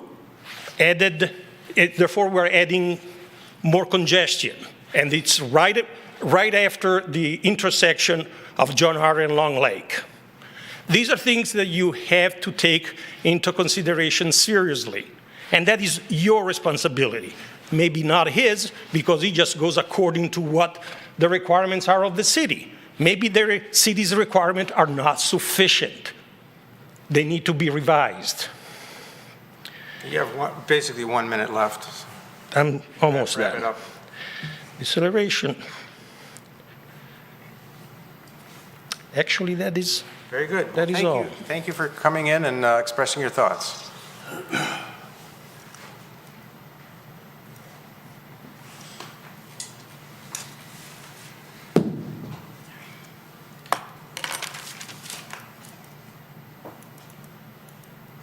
Good evening.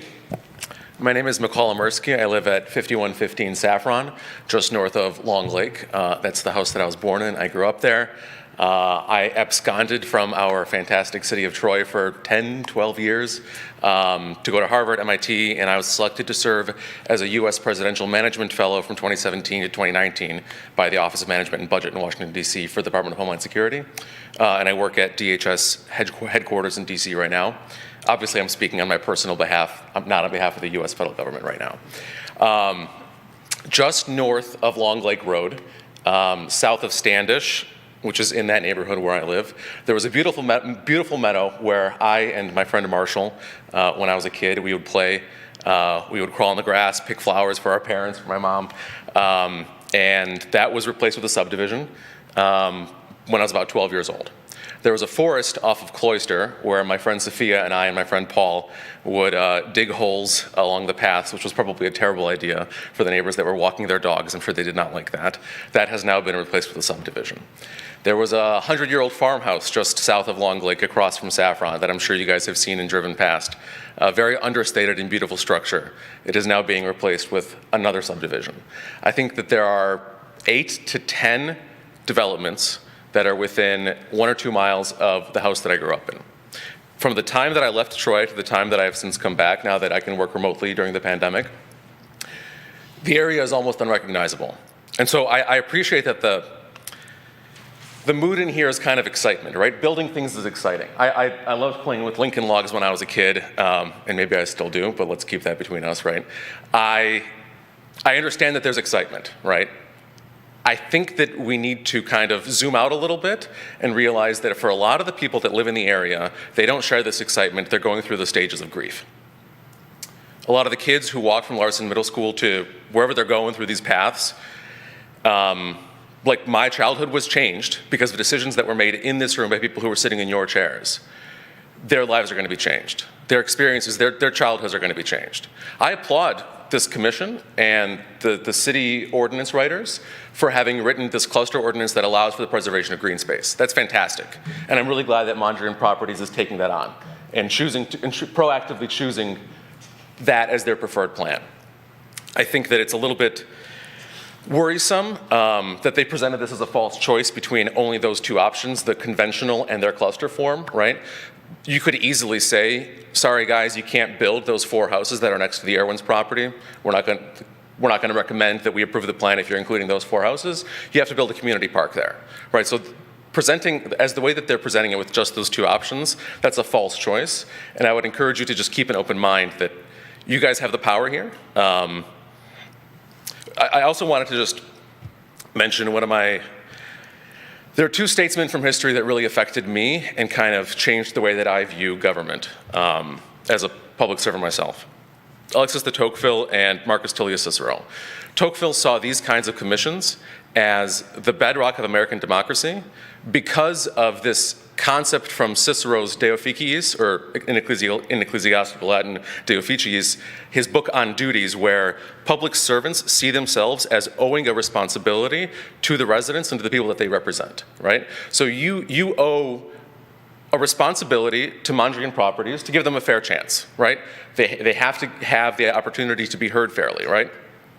What duty do you owe to me as a resident, to the Irwins as the neighbors, as the people who are going to be most affected by this, to the kids at Larson Middle School, and if we could zoom out even further, to your childhood selves? I'm sure that many of your most important childhood memories, if you guys could just imagine yourself in Meadows and Field. I know. The residents, 3 minutes, Mondrian Properties, 20 minutes. I know. Just, that's how it is, right? These are rules.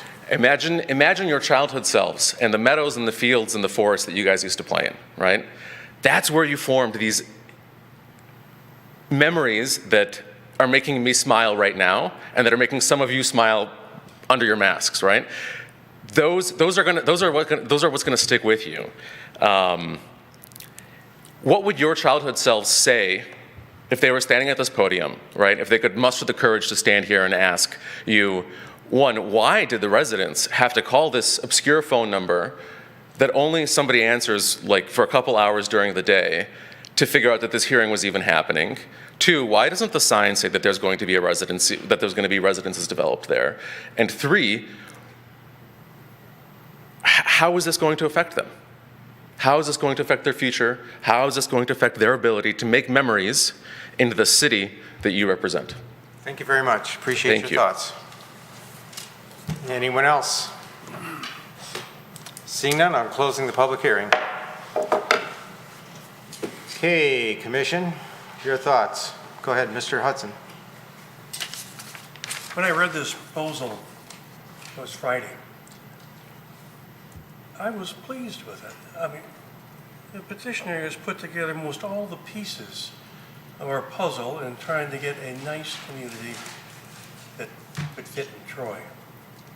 I had a reservation about the decks, as you heard tonight. But I'm satisfied with the explanation of Mr. Maniaci as to why he included the decks. I think it's a great project, and I'm going to vote in favor of it. Okay, anyone else? Go ahead, Mr. Roush. I know it's not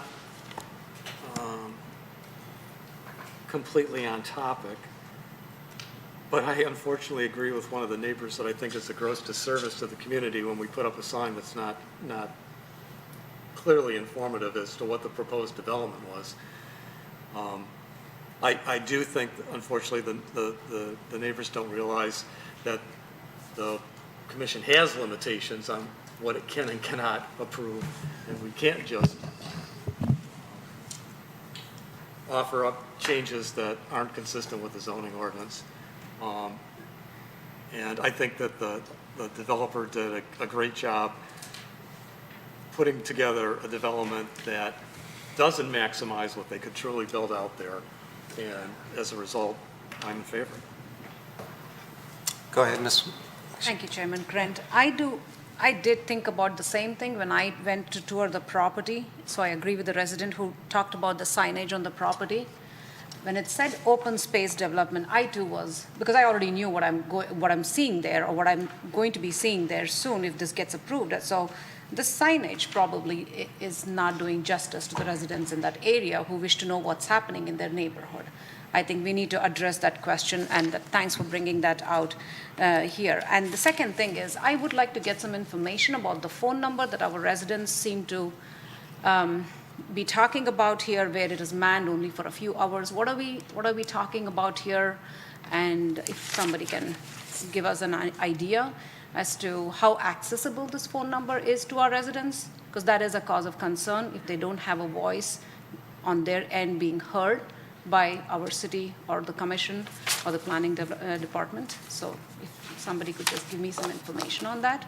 The phone number is 248-524-3364. It's the General Planning Commission, Planning Department number, excuse me. And we are a staff of 3, and I'll give you an example today. My administrative assistant was home ill. I had numerous meetings today. I was barely in my office. So we have one person who does site visits, is at the counter, has meetings, et cetera. So sometimes there's no one to answer the phone.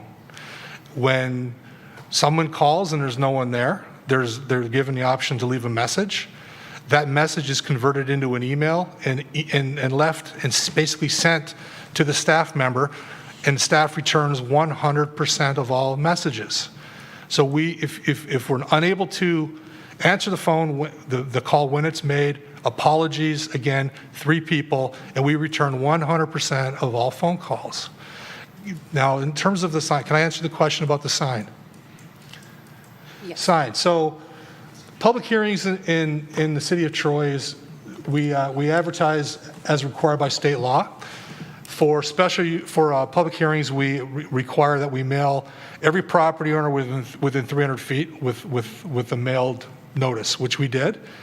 We publish in the local paper, which we did. We have a public hearing page on our city website. It's not required by law, but we put the notice on our public hearing website. We put the agenda online prior to the Planning Commission meeting, not required by law. And we put up a sign to inform residents of public hearings, not required by law, but we do that to inform. For when we first we came up with this concept it's technically called the one family cluster option. When we first started putting these signs up, again, not required by law, but we do it to inform, to notify residents in the area that there's a project that's upcoming. When we first started putting those signs up, we actually called it out as one family cluster option. That's what it's called, section 10.04. And we got criticism, and there's actually a person who's in this room right now who criticized the use of the word cluster, as he didn't believe that language was appropriate. So at the request of this person, who also contacted the mayor at the time, we were asked to change it to the verbiage that is there now. Planning Commission, whatever you want that sign to say, let me know, and that's what the sign will say. The intent is to notify residents that there's a meeting involving that property. And we had a resident who spoke this evening who indicated that she saw the sign, didn't like the sign, but she contacted us. She asked for the site plan. We emailed the site plan to her. She asked some questions via email. I responded to all her questions. We tried to be 100% transparent. That's the intent. If anyone calls, sees a sign and calls, we'll return the phone call. We'll provide any information that's in the packet. We want to be transparent, and we are transparent. So again, if the Planning Commission has issues with what the verbiage on the sign says, let me know what you want it to say. And that's what it'll say. Vote by resolution. Whatever verbiage you want, we'll put on the sign. Sir, you can't. You're out of order. But that's not out of order to say that the sign Sir, is informative. I understand your concerns, but thank you. Go ahead. Mr. Savidan, thank you for all the clarifications. Appreciate it. Go ahead, Mr. Lambert. Thank you. I will plead guilty to being the person that suggested a number of years ago, before I was on Planning Commission, suggested changing the name of that from cluster ordinance, because to me, cluster ordinance really didn't convey exactly what the development was about. But I would agree with you that probably we need some clarification on that language of open space development plan to something so people understand it's a housing project. So I agree totally with you that it needs more clarification. Secondly, one of the challenges we have on Planning Commission is we are limited to what the ordinance on the book say we can do. So we really have in front of us 2 choices. And I know I appreciate the input of the young man. This is the first Planning Commission I've ever been at where the Tocqueville and Cicero have been mentioned in a public comment session, but I appreciate that we're pretty much limited in either giving Mr. Maniaci a traditional plan that he has for us, or we can come up with this open space / cluster development that promotes additional green space in the city. And I think all of us on the Planning Commission want to see more green space developments in the cities and more developments of any type that preserve green space. I know one of the things, and it's probably not within the purview of our discussion tonight, but I know city staff is working with city council for some possible bonding proposals in the near future that would allow the acquisition of additional property in the city so that we can get more green space in our city. But I just wanted to clarify the comments so and make sure that, to be totally transparent, I was the person before I was on planning commission who made that suggestion. So, Thank you, Mr. Lambert. I appreciate it, and I do think that signage we probably will need to look at it and basically make it a little bit more clearer to the residents. Mr. Grant? Yes. One thing I want to add is, I hear what the residents are saying, and transparency is important.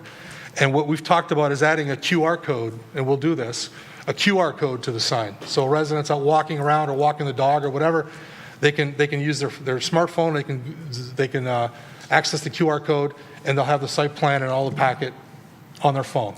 Thank you for that. That eliminates a phone call, an email, whatever. I mean, we're trying, I'm listening, we'll fix the verbiage. Yep. We'll make it more clear.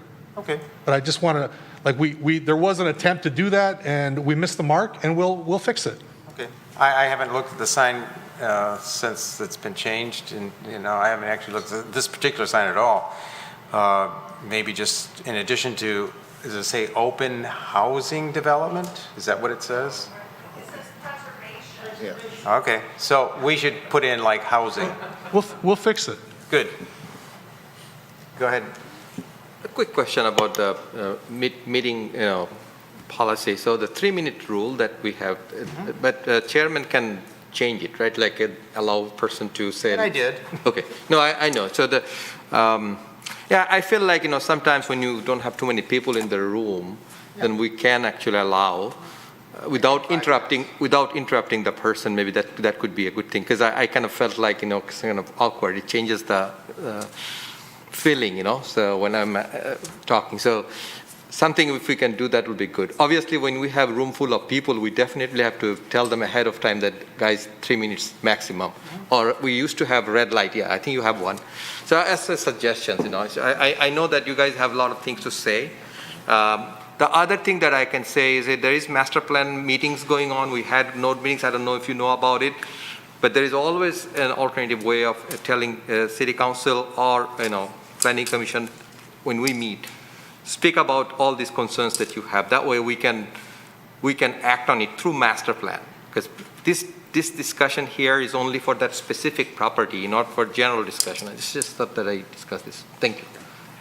No, you really can't. The thing is, we do have a section in our agenda for items that are not on the agenda, so that you do have time to come up on that agenda item and talk about anything that you wish that relates to the city planning.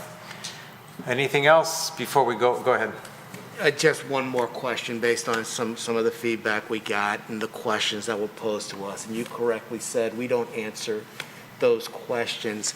So for Brent, so is the approach then, like you had said, if a resident has a question on a project, they reach out to you or the planning department and pose those questions? Yeah, so I'm not a civil engineer.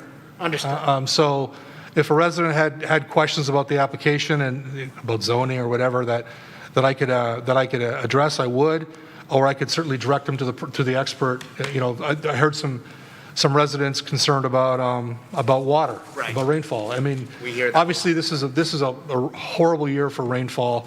And the chairman correctly stated basically that if this site's developed, it cannot negatively impact the abutting property. So Mondrian, civil engineer, is in the audience. He's done a lot of development in the city. If this is approved, if this is recommended approval by planning commission, it goes to city council at another public hearing, which you'll be able to attend and comment at. And if it's approved there, it's got to be designed, final engineered. So all the engineering, all the details, the floodplain and the wetlands, and all the details will be addressed. And Mr. Thompson is a civil engineer registered in the state of Michigan. He'll submit plans to our city engineer, who's also a civil engineer registered in the state of Michigan, review the plans, ensure it's not going to negatively impact the development. So from that standpoint, it can't. It's not allowed to negatively impact the neighbors. One thing, I'm looking at the pond here on the drawing. Anyone who goes on the neighbor's property and accesses that pond is trespassing. If someone trespasses, call the police. Yep. Absolutely. Very nice. Thank you. Go ahead. Okay, I would just like to say, I can appreciate everybody who came out tonight, and I thank you for doing that. I was on the other side before I was here, so I totally get it. I understand the frustration of the 3-minute rule and not getting questions answered as well. But believe me that I am listening. We all are, I think. We are trying to take everything into consideration. We did do node walks. We had 6 of them where anybody was welcome to come. I was at all 6, and it was disappointing that some intersections had no people showing up or one person showing up, but there is the opportunity for engagement. So I encourage you to stay engaged. I think that the neighbors, Mr. Savidan responded to a lot of your concerns, which I think was important. And to your point, I also want to say that I think I've changed a little bit in my time up here. I've only been here 2 years, but I'm also willing to accept that just because a developer is able to do something that's more advantageous for them, in this particular situation, I do believe that it is a win-win. I think that, yes, I wish it would be, the very first question I asked, if you remember tonight, was about that floodplain. And I didn't love the response because I know that building on a floodplain, sure, yeah, you can do it, but it's so costly, and then you'd need flood insurance, so the people aren't going to want to buy the home. So the answer wasn't completely what I was hoping for, because the reality is this cluster allows the developer a much more affordable option to get what they want done and to make money. Having said that, I think that it is a fantastic alternative to the other option, which they are entitled to do. You have to understand, they can do that. They can build bigger homes that reach the borders. So the fact that there's this buffer and green space when you are driving along Long Lake, instead of seeing this straight road with houses, it's sort of like a winding road with smaller homes and a lot more green space. So to me, it's a win-win. The developer, I believe, has done a nice job of understanding the concept and what Troy knows or wants, and also from what you told me, and I'm going to take your word for it, that you've, over the years and over your last projects, have provided and preserved a lot of open space in Troy. So I can appreciate that. These are the things that we're going for. So I'm going to recommend this project for those reasons, and I just wanted to state my feelings on that. Go ahead, Mr. Roush. Mr. Chairman, thanks for letting me make another comment. I agree with everything that Ms. Parakis has said, and I think the one area that we didn't address that the citizens raised was hearing you and the results. Previous people and previous planning commissions have talked about the issues of this, and as a result came up with the cluster option. They looked at options for trying to get senior housing and affordable housing, and made changes to the ordinance more than once in order to be able to try and achieve those goals. So in this recent activity with the neighborhood nodes and the upcoming master plan changes was, again, another opportunity for the people to be heard, and the surveys that went out. I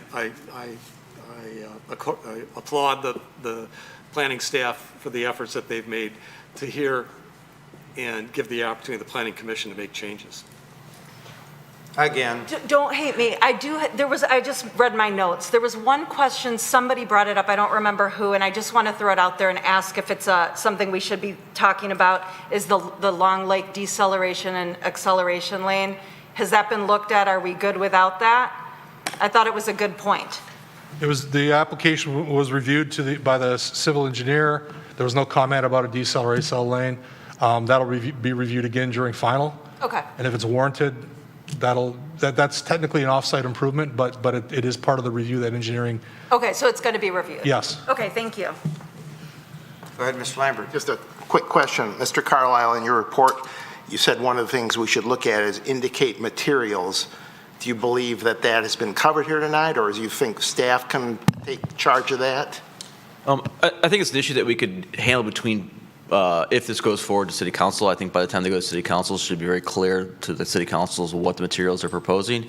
That being said, if for some reason you want to kind of dictate the types of materials you'd like to be included when it goes to city council, you can certainly do that as well. Thank you. Anyone else?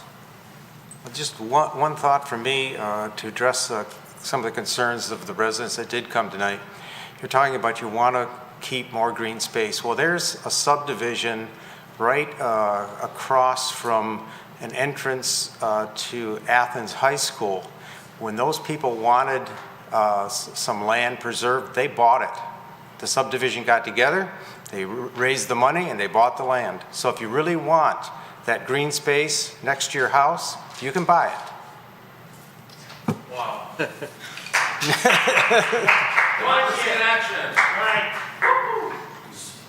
Okay. That doesn't mean you should approve everybody's space. Planning commission. Yeah, you're out of order. Sorry. Yeah. Okay.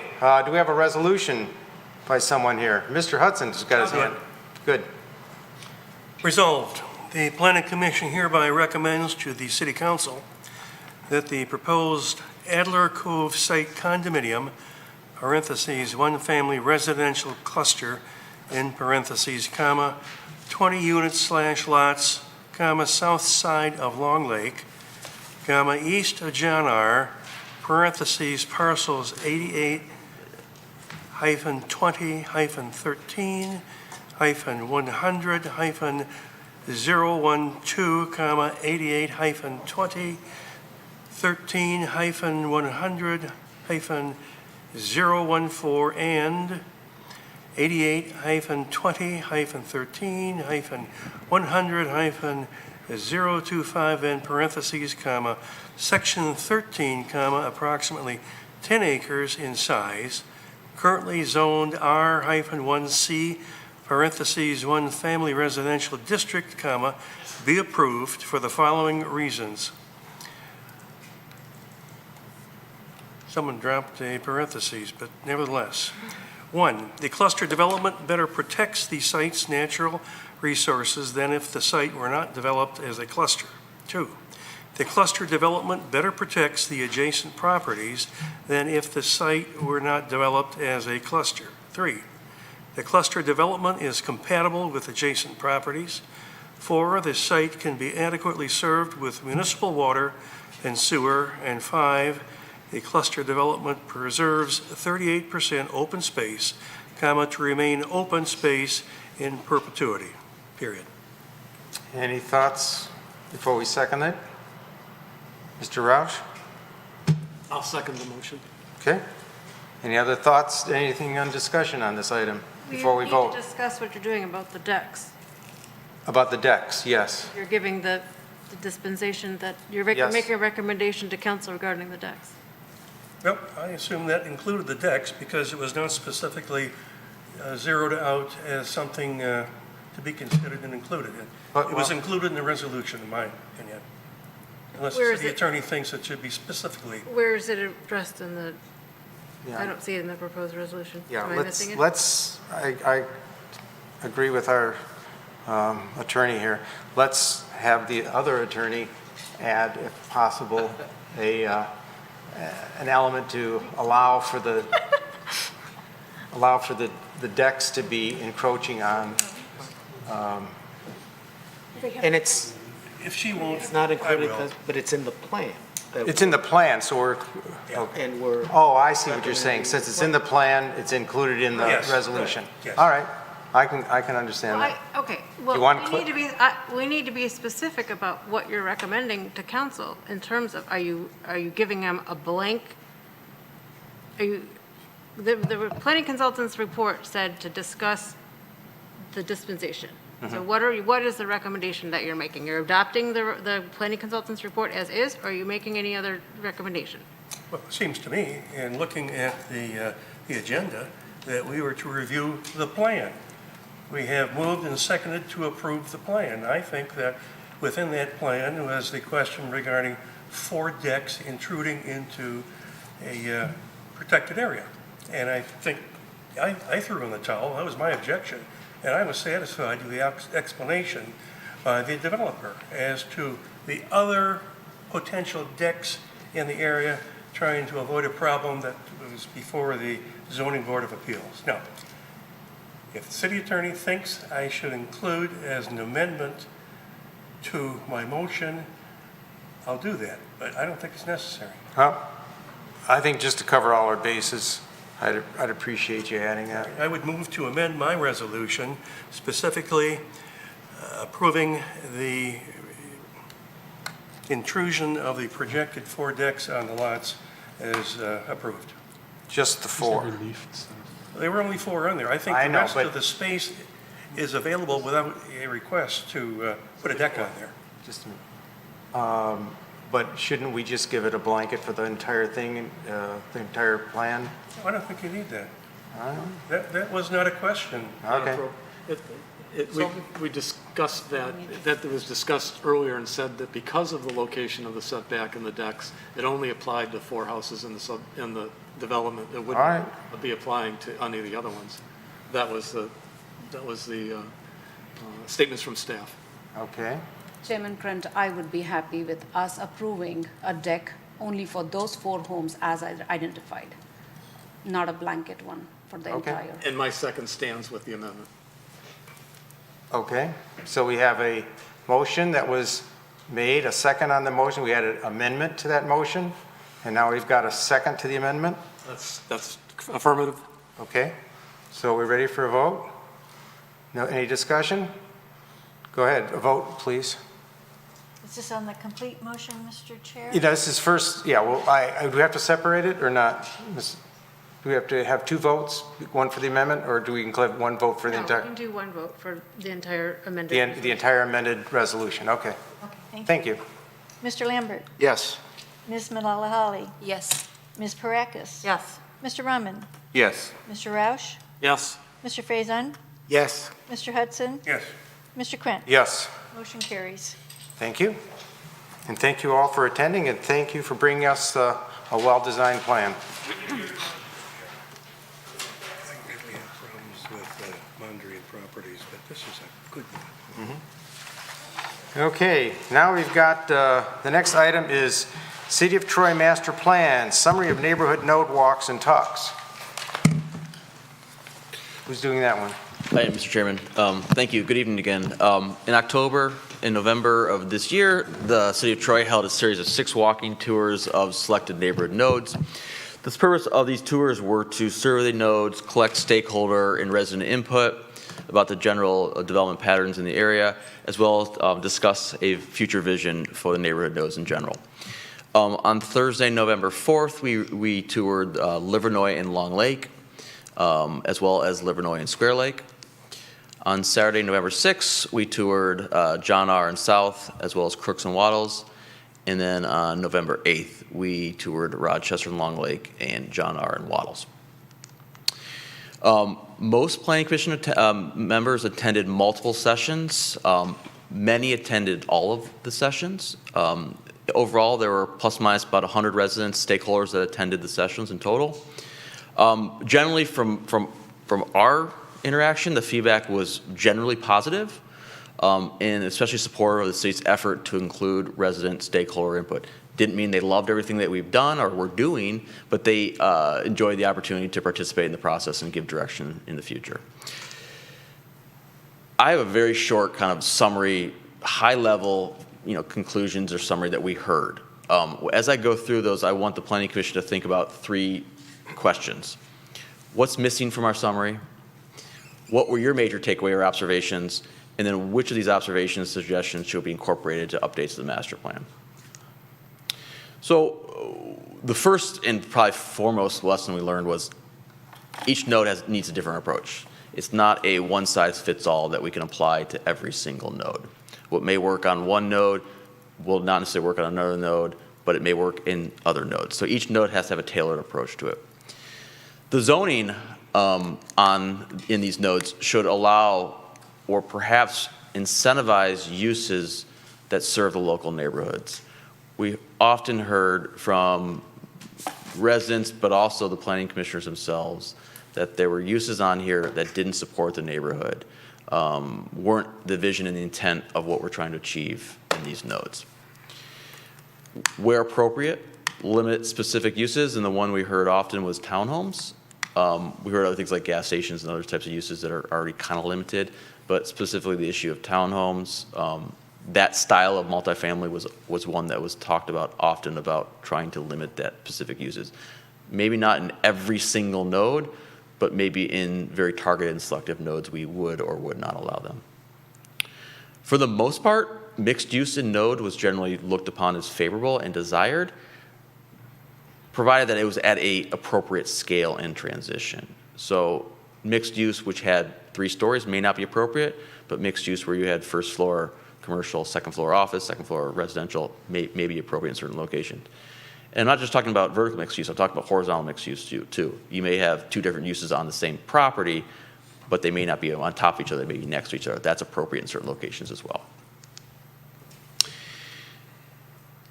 What we heard was, for the most part, building placement at the roadway and parking behind does, in theory and if done correctly, create a better built environment. But there should be a consideration of a greater buffer, landscaping especially, between the building and the roadway itself to soften that up. We did hear from multiple participants, mostly females, that there was a specific safety concern about parking behind, especially at nighttime, without eyes on those parking lots. Parking the side was okay, but parking the rear did create some safety concerns for some of the residents. Design was extremely important. Design matters in terms of the size of the yards, the height, the building materials, and the landscaping. It's really context specific. What may work on one site, design-wise, may not work on a site adjacent to it. Landscaping can soften the built environment, especially mature landscaping. And the example I'll give is if we all traveled to that attached multifamily product at Waddles in Rochester, Brent? John R. On the north, maybe the east. Planning Commission looked very favorable. The residents looked favorable on. And one thing I kept noting was it was mature landscaping. Mature landscaping really goes a long way to softening a built environment. 1 story is always appropriate. However, no more than 2 stories, even at the corner. So our current zoning allows 3 stories at the corner. We've talked about that many times. Many of the planning commissioners and most of the public all felt that 3 stories at any corner, regardless of where it is in the node, is just not appropriate. So max it at 2-story cap. Where possible, as much buffering and landscaping as possible, and or either preserve it or require it as part of the development process. And lastly, improvements to sidewalk, pathways, and pedestrian crosswalks and non-motorized transportation improvements is essential and something that should be thought of in concert with new development and as these nodes build out, because that's often lacking from what our goal is. We can build a built environment that promotes walkability, but unless we have the walkability infrastructure in place, it just doesn't achieve our ultimate goals. So those are the very, very high level. Now, in our memo, we had specifics about each node, but I didn't think at the time, especially in the context of where we are tonight in think we need to go into that. From what I gave, and for the planning commission that attended, especially those that attended all of them, is there anything I missed from these comments? Mr. Chairman, I don't know if you want to call on people or how you want to do this. Go ahead. Okay, well, first starting point, I just want to say thank you, Ben, but you and Megan did a fantastic job. I thought they were really well run, and I thought the residents really appreciated it, so thank you for that.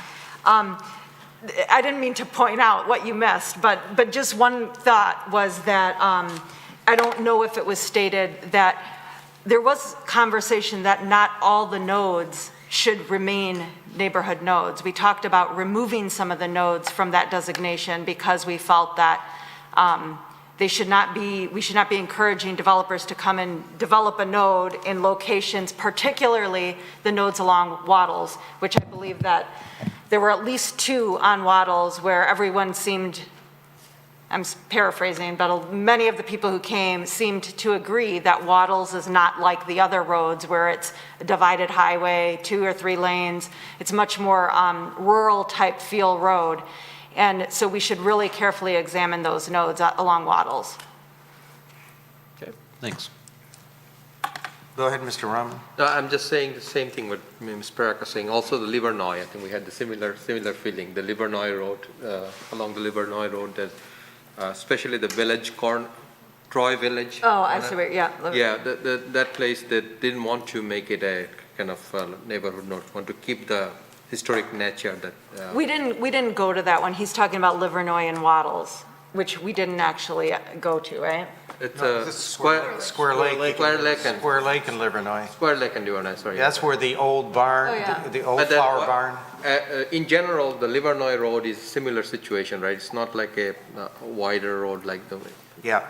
The It old- is And it has a lot of historic One thing you buildings. got to remember is, first of all, I don't know if Livernois is a county road or a city road, but they probably will widen that at some point. So it's not going to be a little road someday. So you got to think about that, what's the future? You always got to think as a planner, at least 30 years ahead of time. Yeah. Chairman, Yeah. 20 or 25 years ago, the master plan with the road commission had projected Livernois to be 2 lanes in each direction. Yep, absolutely. Remember that. Fights used to be over easements for water lines and the rest. When I moved in to Troy, Big Beaver had a left-hand turn lane and 1 lane each way. There was definitely a difference in our experience when we were at an intersection that had 4 lane versus 2 lane. It was dramatically louder. It was less of a feeling of safety, and I think that was a really sharp contrast that we noticed. Yeah, absolutely. And to go along with that about Waddles, and you did capture this point, but a lot of the residents who came out spoke about how Big Beaver is just a mile away. So the idea that we had to bring a node to offer things that could be, they can find it on Big Beaver was another reason why they didn't feel that a lot of those Waddles nodes needed to be there. So you did mention that, but just for the people who weren't there. So maybe asking the question a slightly different way. What, especially the planning commissioners that were there at all, that attended these, what were your takeaways and your observations from the tours? Mr. Chairman? Nope. Go. Me. Oh, go ahead. Sorry, Mr. Faison. No, I'll go, but try not to be repetitive. The magnitude of the difference between the 6 nodes, right? The Long Lake nodes were so different from, I think, all of the other ones that I attended, and the volume of traffic. And I guess the one question I would say is, so those 6 nodes were fairly different. Are we going to look at all of the nodes as part of this? Go ahead. Yes, we are going to look at all of them individually. We're not going to do tours of all of them, but yes, every single one will be reviewed by us as well as bringing it to you for your consideration as well. Yeah, so each one will have an individual review on them. And we've actually talked internally about what the best way to do that was going to be, and so we've got some thoughts that we've shared with the chairman and the vice chair about how we move that forward. We talked about putting together a neighborhood node subcommittee comprised of up to 4 members that kind of talk about, luckily, as Ben indicated, many of you visited every one of these nodes on the tour. So, when you walk I think we can all agree, when you walk the ground, Oh, yeah. you learn a lot. You learn, especially when you've got residents who live nearby and they share their ideas. So you learn, you walk away with a lot of gained knowledge. And I think it's an opportunity for us to maybe, we can talk offline, Mr. Chairman, but maybe, you appoint a subcommittee Absolutely. to, yeah. Move it forward. And I'm just going to make one more point. And certainly, I think the feedback we generally got on the townhomes was negative. But at least several times, when we walked inside and talked about what it looked like inside and potential, I think that people became more accepting of it. Like, there might be a form of townhome development that might work better as opposed to just saying no. or what we currently have. Yeah, that was interesting, wasn't it? That Yes. the outside was harsh, loud, Yeah. uninviting. It's a wall. Oftentimes you got inside, it was a little softer, a little more inviting, a little quiet, more amenities. It's almost like you flip the outside to the inside, the outside would be much more well received. But we, if I may, Mr. Chair, Absolutely. we did hear a lot of. This is an open discussion, kind of, I'm just a traffic cop for conversation, but if you've got a point, just, go ahead. But it did go back to that three-story, this concern about 3 stories. That was pretty prevalent. I'd just like to add one thing. Square Lake and Livernois, the closest node to where I live, unfortunately, I couldn't come for the neighborhood node walk.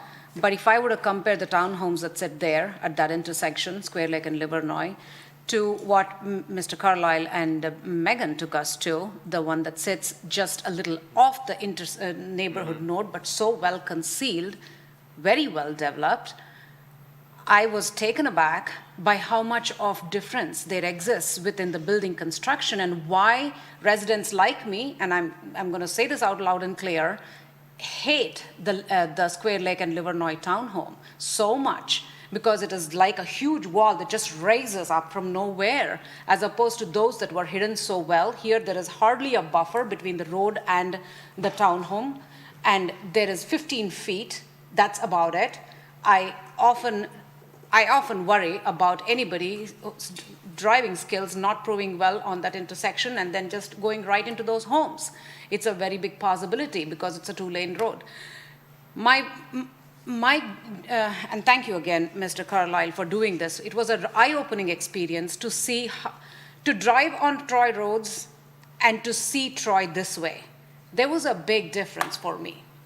And it's not just the distance between walking the pedestrian stretch from one end of the road to the other end, where we encountered some issues in terms of how people would navigate that. This was very much so between Rochester and Long Lake, when we were fearful of crossing Long Lake, in spite of the fact that I ride my bike on those sidewalks, but crossing had never connected with me till that day. And I realize how much of a problem that is. And those are the issues that I think our master plan should really address. These are the basic things. Crossing a street is very basic. And we need to start addressing those because now we are aware. Now we are very aware about that. And definitely, of course, that development that we saw, John R. and Wattles, I think that is something that really stuck in my mind. I loved it. And I would like to see more of it. Definitely. I know it's not in our hands, but it's definitely something we can encourage. Go ahead, Mr. Lambert. Just a minor observation, and then a more major one is when we looked at the South Boulevard and John R. intersection, and I think Mr. Savinan pointed out to us the appearance of that asphalt walkway, how different it made it appealing to people to walk and ride their bikes or skateboard, as opposed to a concrete sidewalk. That one of the things we had to look at is, and it may require changes in the city ordinances, but to allow other pathway options in some of these nodes other than the typical concrete sidewalk.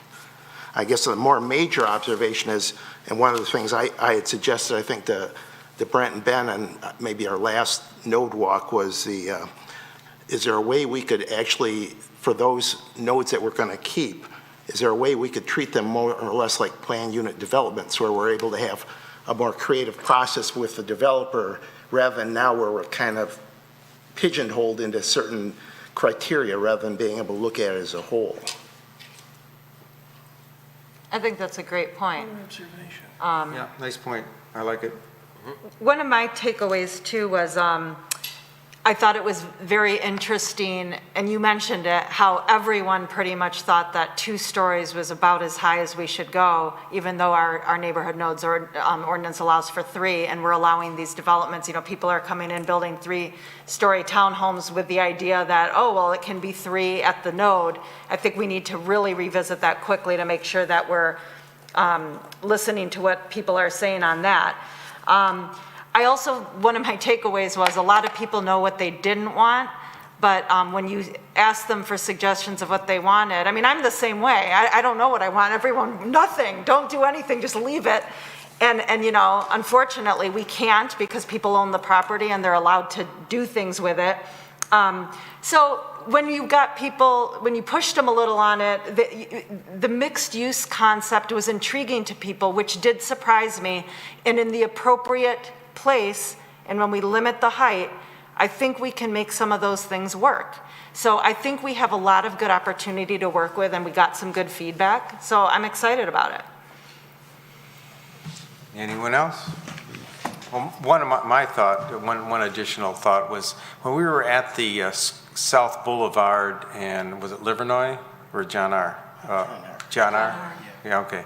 And it was so stark difference. Rochester Hills had these beautiful buildings with mirrored glass, and we had some scrubbed stuff, it seemed, on our side. I think, especially at the gateways to the city, we've got to make it feel when people arrive in Troy, they felt like they've arrived. Like, oh, I'm here, I've made it. And not like, oh my God, I just crossed into Troy. Yes? So piggybacking on what you and Ms. Paracas said, John R. and South Boulevard, gateway into the city. As you're driving south on John R., Yep. east side, there's a party store. Used to be a gas station. The pumps are gone now. Yep. And when you drive by, you don't really notice it. When you walk it, you notice how big that property is. And there's always people that speculate and call me. Brokers call me. You know, they drive by, they see it, they call me, and they always ask me. The question I get is, "Can I put a gas station there?" That's all I'm asked. No one ever calls me and says, "Can I put a 2-story mixed-use building there?" No one. And it goes back to, and I've told developers this, you know, to their faces. I'll say it probably in the next couple of weeks when I talk to a developer. Michigan developers are not very creative. Yep. They are not. They just aren't. If you want to see creative development, you have to go to Indianapolis, you have to go to Columbus, you go to Colorado, California. For whatever reason, there's just a disconnect with creativity here. And I think, you know, we as a city, you know, we as a planning department and planning commission have to encourage that. And I don't know what the answer is, but we have to work it, because that gateway at Waddles and South is opportunity to do something spectacular that really announces that your arrival into the city. It doesn't necessarily impact the neighbors. The building could be pushed closer, not 10 feet. We want to have a strip of grass, which we've learned. We want that landscaping, but we could do something really spectacular there as a win-win. And we're not getting those phone calls. And I, you know, we got to figure out a way to really mandate or certainly encourage people to think differently. We need to figure out a way to incentivize it. Yeah. Go ahead, Mr. Faison. Just on that point, and I think it's come up over the years before, is there a role for developers to be part of this discussion process? You know, Yes. like the conversation we had about the smaller home, and you know, it's an accepted type, but doesn't get built. And why? It's economics. And so how do you or we attack that? You know, or understand that and then build our strategy around that. Well, I think one of the engagement tools that we've got left under this proposal is forums, and I think we could have a developers forum, and handpick some, you know, some really get some people to come out and have some specific topics we want to address with them. I mean, I think this is one of them. You know, a question I have, because it was brought up, that when we walked the John R. and Waddles, and we went to that development at the northeast corner, and we walked in, it was around rush hour, it was just after 6 o'clock, and it was fairly noisy, and we walked 20 feet into that development, we stopped, and the noise almost went away because of the buildings and the landscaping, and it was peaceful. And then we noticed that these are 5-plexes, and like, why, and I don't want to get into a discussion tonight, but the question is, why isn't this being built today? I think I know the answer, but why isn't this being built today? Because everyone liked it, and Ben and I, we talked today, so we're going to hear about that development for a while, and rightfully so. It's 25 years old, and it stood the test of time. It looks great. Absolutely. Why aren't we seeing that? Why aren't we seeing other innovative things? Right. Mr. Oak's comments that he made at the last meeting that he reiterated. Why aren't we seeing these fourplexes? Why? So these are questions that we can ask developers, and we can use it as an educational opportunity to get them to think differently and try to do some creative things. And what's commercially viable, right? Yeah. One thing that happened on Maple Road a while back is I can't remember who arranged it all, but it was the architectural students from Lawrence Tech did at the nodes all the stuff. I think there were 4 or 5 different studies, and they presented it at the community center. Just phenomenal ideas for, just, it looked like, oh my gosh, there was such a stark difference between what we have now and what they were proposing. It was like walking into Disney World. Their stuff was that great. So that's the kind, and again, good old Walt Disney, he always said, if you want people to come to your place, design it so they want to come back again and again and again. And that's exactly what Disney World did, and we should do that with Troy. And I think you're going to get some great ideas from young architects. Yes, go ahead. Yeah, I had a question about the census data. Somebody referenced it tonight. It seems that we have it now, because I know it was not released for a long time. How are we going to use that and incorporate that into this? Go ahead. So certainly we'll update the census data as part of the master plan and have it in its current, in its current form. And then we'll also use that information for planning studies, population projections, traffic impacts, other features such as that. But there is a specific section just for demographics that will be updated as part of the plan. Okay. Yeah. So, I'm sorry. Go ahead, Mr. Carlyle. I was going to move on to the last part here, but if you got another question. Yeah, just a quick question to that. Do your census data indicate loss or gain in population? And if yes, what's the age group of population that we have gained? So we have a better idea as to what kind of housing options we should be looking forward to as we do this master plan? It's a great question. It's one that we honestly, at this point, have not deep dived into the current one. It's something that maybe the next planning commission meeting in January, February, I can bring back with some initial census information to kind of show that to you and see how that can impact the planning process. That would be I've not done a deep dive at this point, so thank you. That would be wonderful. Thanks. Anything else before we move on to the next agenda item? Go ahead, Mr. I was just going to finish up with next steps. I just wanted to say, I apologize for not being able to attend any of the walks as a result of family health reasons. I was unable to participate in anybody, and I really appreciate being able to hear your personal observations tonight. Thank you. So we want to do a similar effort with the city council. I don't think we're going to do all 6, but we're going to do, I think, 3 of them with them, so they have the same understanding, kind of show how the plan effort that went into this. We don't have a date set for that, I don't think yet. Probably after the holidays. When that's Good, done, they're going to freeze their butts. They get a bus. Really? Oh. Yes, they're going to bus. Oh. They don't have the same experience then. They got to cross Long Lake. Yeah. Go ahead. we will make them get off the bus and walk, though. They're not just going to stay on the bus. After that, we would like to convene a joint meeting between the Planning Commission and the council to talk about these issues and talk about commonalities and common vision moving forward with the nodes. As Director Salvadon alluded to, we're going to do a steering committee moving forward, and then in January, February, I'll come back with census data and update that. So those are the next immediate steps. So we have a good problem. I think it's a good problem, is in that our city council really wants to be involved in this. The challenge is that the Planning Enabling Act doesn't really give them much of a role other than adoption of the plan. So we thought there'd be a lot of value in visiting some of the nodes with council, independent of Planning Commission, and then circling back with a joint meeting to kind of compare notes and talk about concerns and ideas and use the elected officials as part of our input into the plan. And after that, once we do that, then we'll use the steering committee to start zeroing in on these nodes. Brett, can I suggest that the format of this joint meeting be very similar to the last one we had, which I thought was extremely helpful, and almost anybody I talked to really appreciated that format and the information exchange.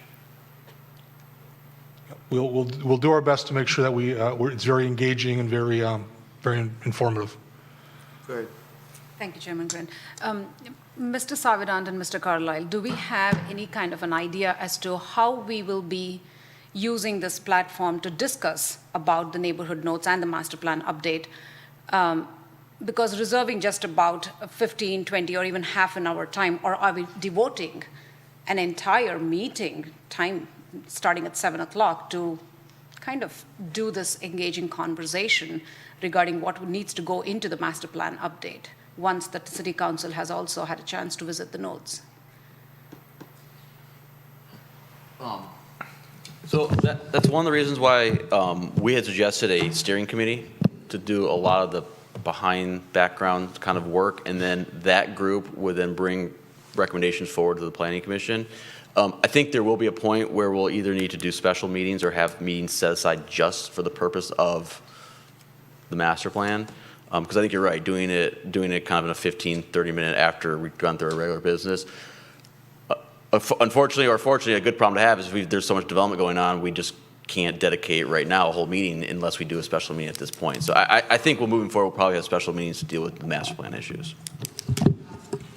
When I first started here, we had 3 planning commission meetings a month. First, second, and fourth Tuesday.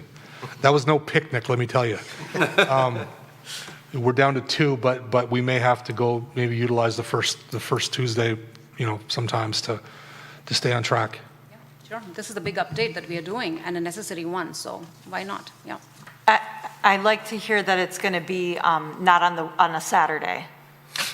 I only say it because it's really tough, and I'd really like to be involved. We would prefer it be on a Tuesday. Okay. Only free day we had. Okay, thank you. Mr. Rahman, you wanted to? Yeah, I just want to just know the mechanism of how this effort, the master plan effort, will be translated into zoning ordinance change. Is it going to be the past part of the whole master plan activity that we are doing, or it'll be master plan and then maybe piece by piece we'll make changes to the zoning ordinance? Because sometimes, there will be a lot of changes that needs to happen in zoning ordinance also.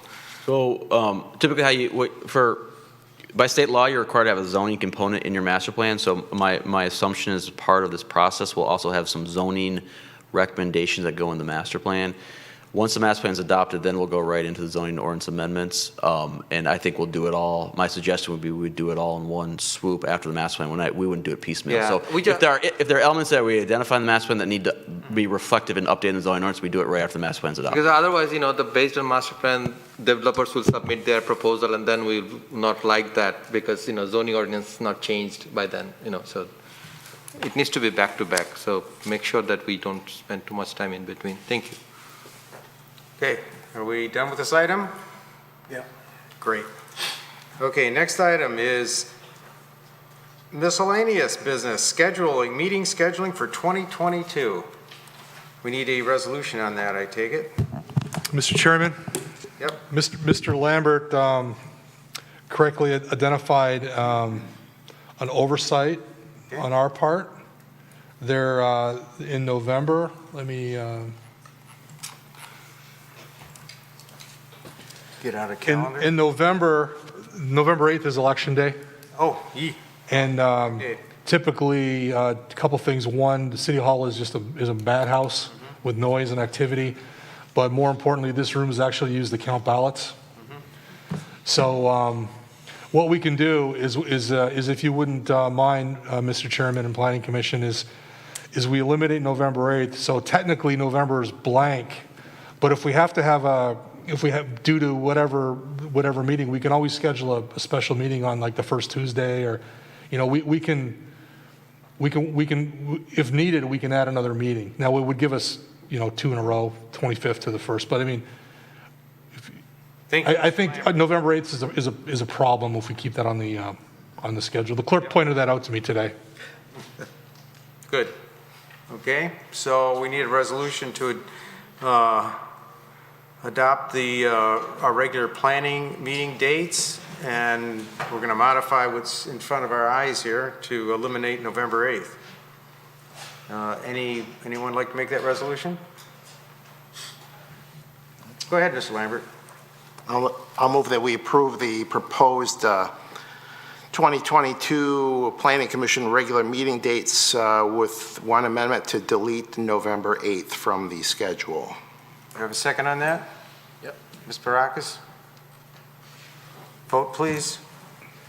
Ms. Malala Yes. Ms. Parakis? Yes. Mr. Rahman? Yes. Mr. Roush? Yes. Mr. Faison? Yes. Mr. Hudson? Yes. Mr. Krent? Yes. Mr. Lambert? Yes. Motion carries. Thank you. Next item is public comments for items that are actually on tonight's agenda. Come on up. Sorry, so first I wanted to say, especially to Director Savadant and Mr. Carlisle. Just repeat your name and... McCall Amersky, 515 Saffron. So Director Savadant and Mr. Carlisle, I think that the node walks that you guys organized are fantastic. And I regret that I didn't know about them earlier because it would have been really cool to participate in them. I really appreciate that you guys are taking very seriously citizen input. I think that's fantastic and what we want to see in government. I want to apologize to Mr. Krent for my outburst. I took it as you were trying to offload your duty onto the people to whom you owe that duty, and as a public servant, like I was just, I'm sure I misunderstood what you were trying to say. No sweat. So you're okay. I just wanted to apologize for that. Sure. Thank you very much for your time. Thanks for sticking around, just for the apology. God, of course. What a thoughtful person. Rare. Okay, next is Planning Commission comment. I'll just start at that end. Ms. Malala Holly, I'll pick on you first. Nothing much. Happy holidays to all of you. Just go right around. Yeah, I've two items. One with reference to the sign issue. I think that we should talk about that, either maybe go on the agenda for the next meeting. My thought only was maybe to make it easy for Mr. Savant, and it might actually make it worse if the sign was just generic enough that says proposed development. For additional information, contact your number, unless that's going to create more phone calls than doing it your way. Or the QR code. The QR code is here. And the QR code is a wonderful idea. That's great, but obviously you're still going to have to put the phone number on and do something. Yeah, I'm going to try to do that before the next, try to do that before the next council meeting. And then the second thing is as a result of the comments that went along the lines of being able to be advised of what's going on and taking into consideration all the things that Mr. Savant says that they do. Unfortunately, almost all of those things require the citizen to see a sign, which is pretty obvious, and I think that's great if there was a sign that went up for every site plan development.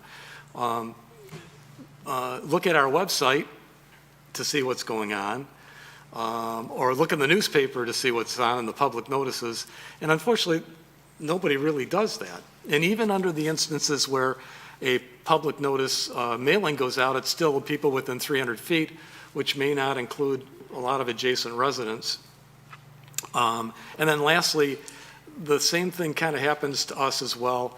We get our information pack on the Friday before our meetings, which I think is, again, a disservice to the citizens because it's a very limited time for them to find out what's going on with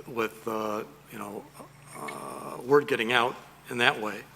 And I think it's also impacts us negatively in the sense that I'm sure the developers know more than 4 days in advance when they're going to be appearing before us.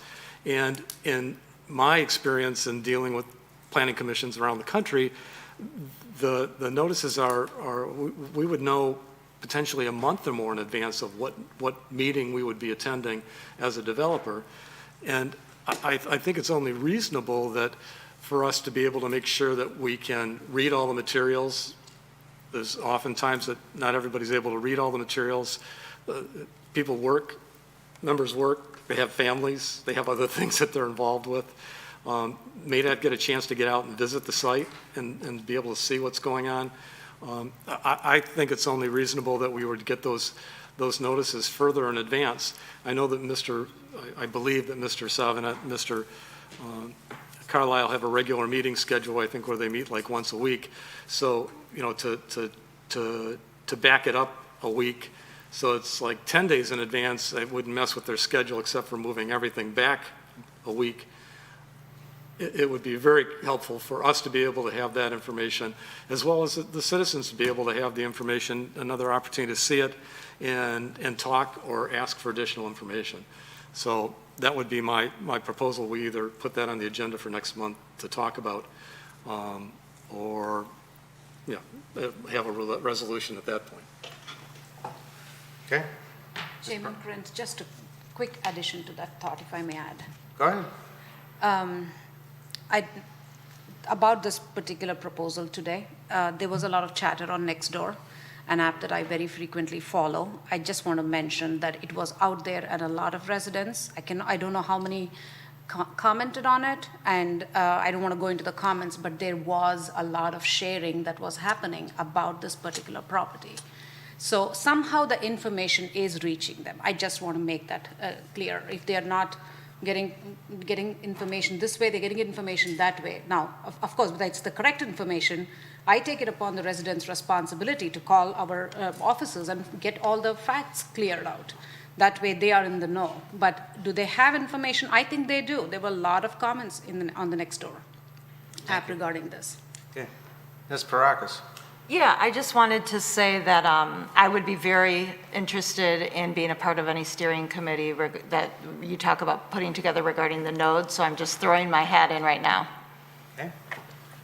Mr. Rahman.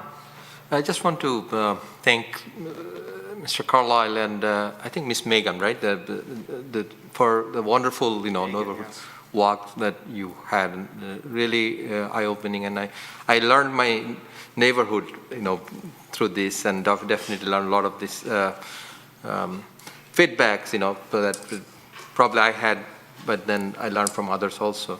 So really appreciate that, Mr. Savidan. Thank you to you also to organize this, giving us chance to participate in that, in those events. One thing that I just want to make sure I mention is I think the book's name is 13 Ways to Kill a Community, right?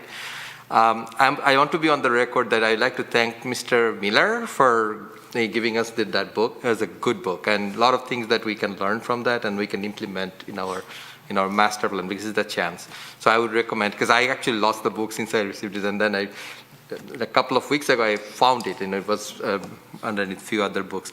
So I recommend when you get a chance, at least go through the content, you will find that it's very, very interesting. And so yeah, I think that's all. So happy holidays, everybody. Thank you.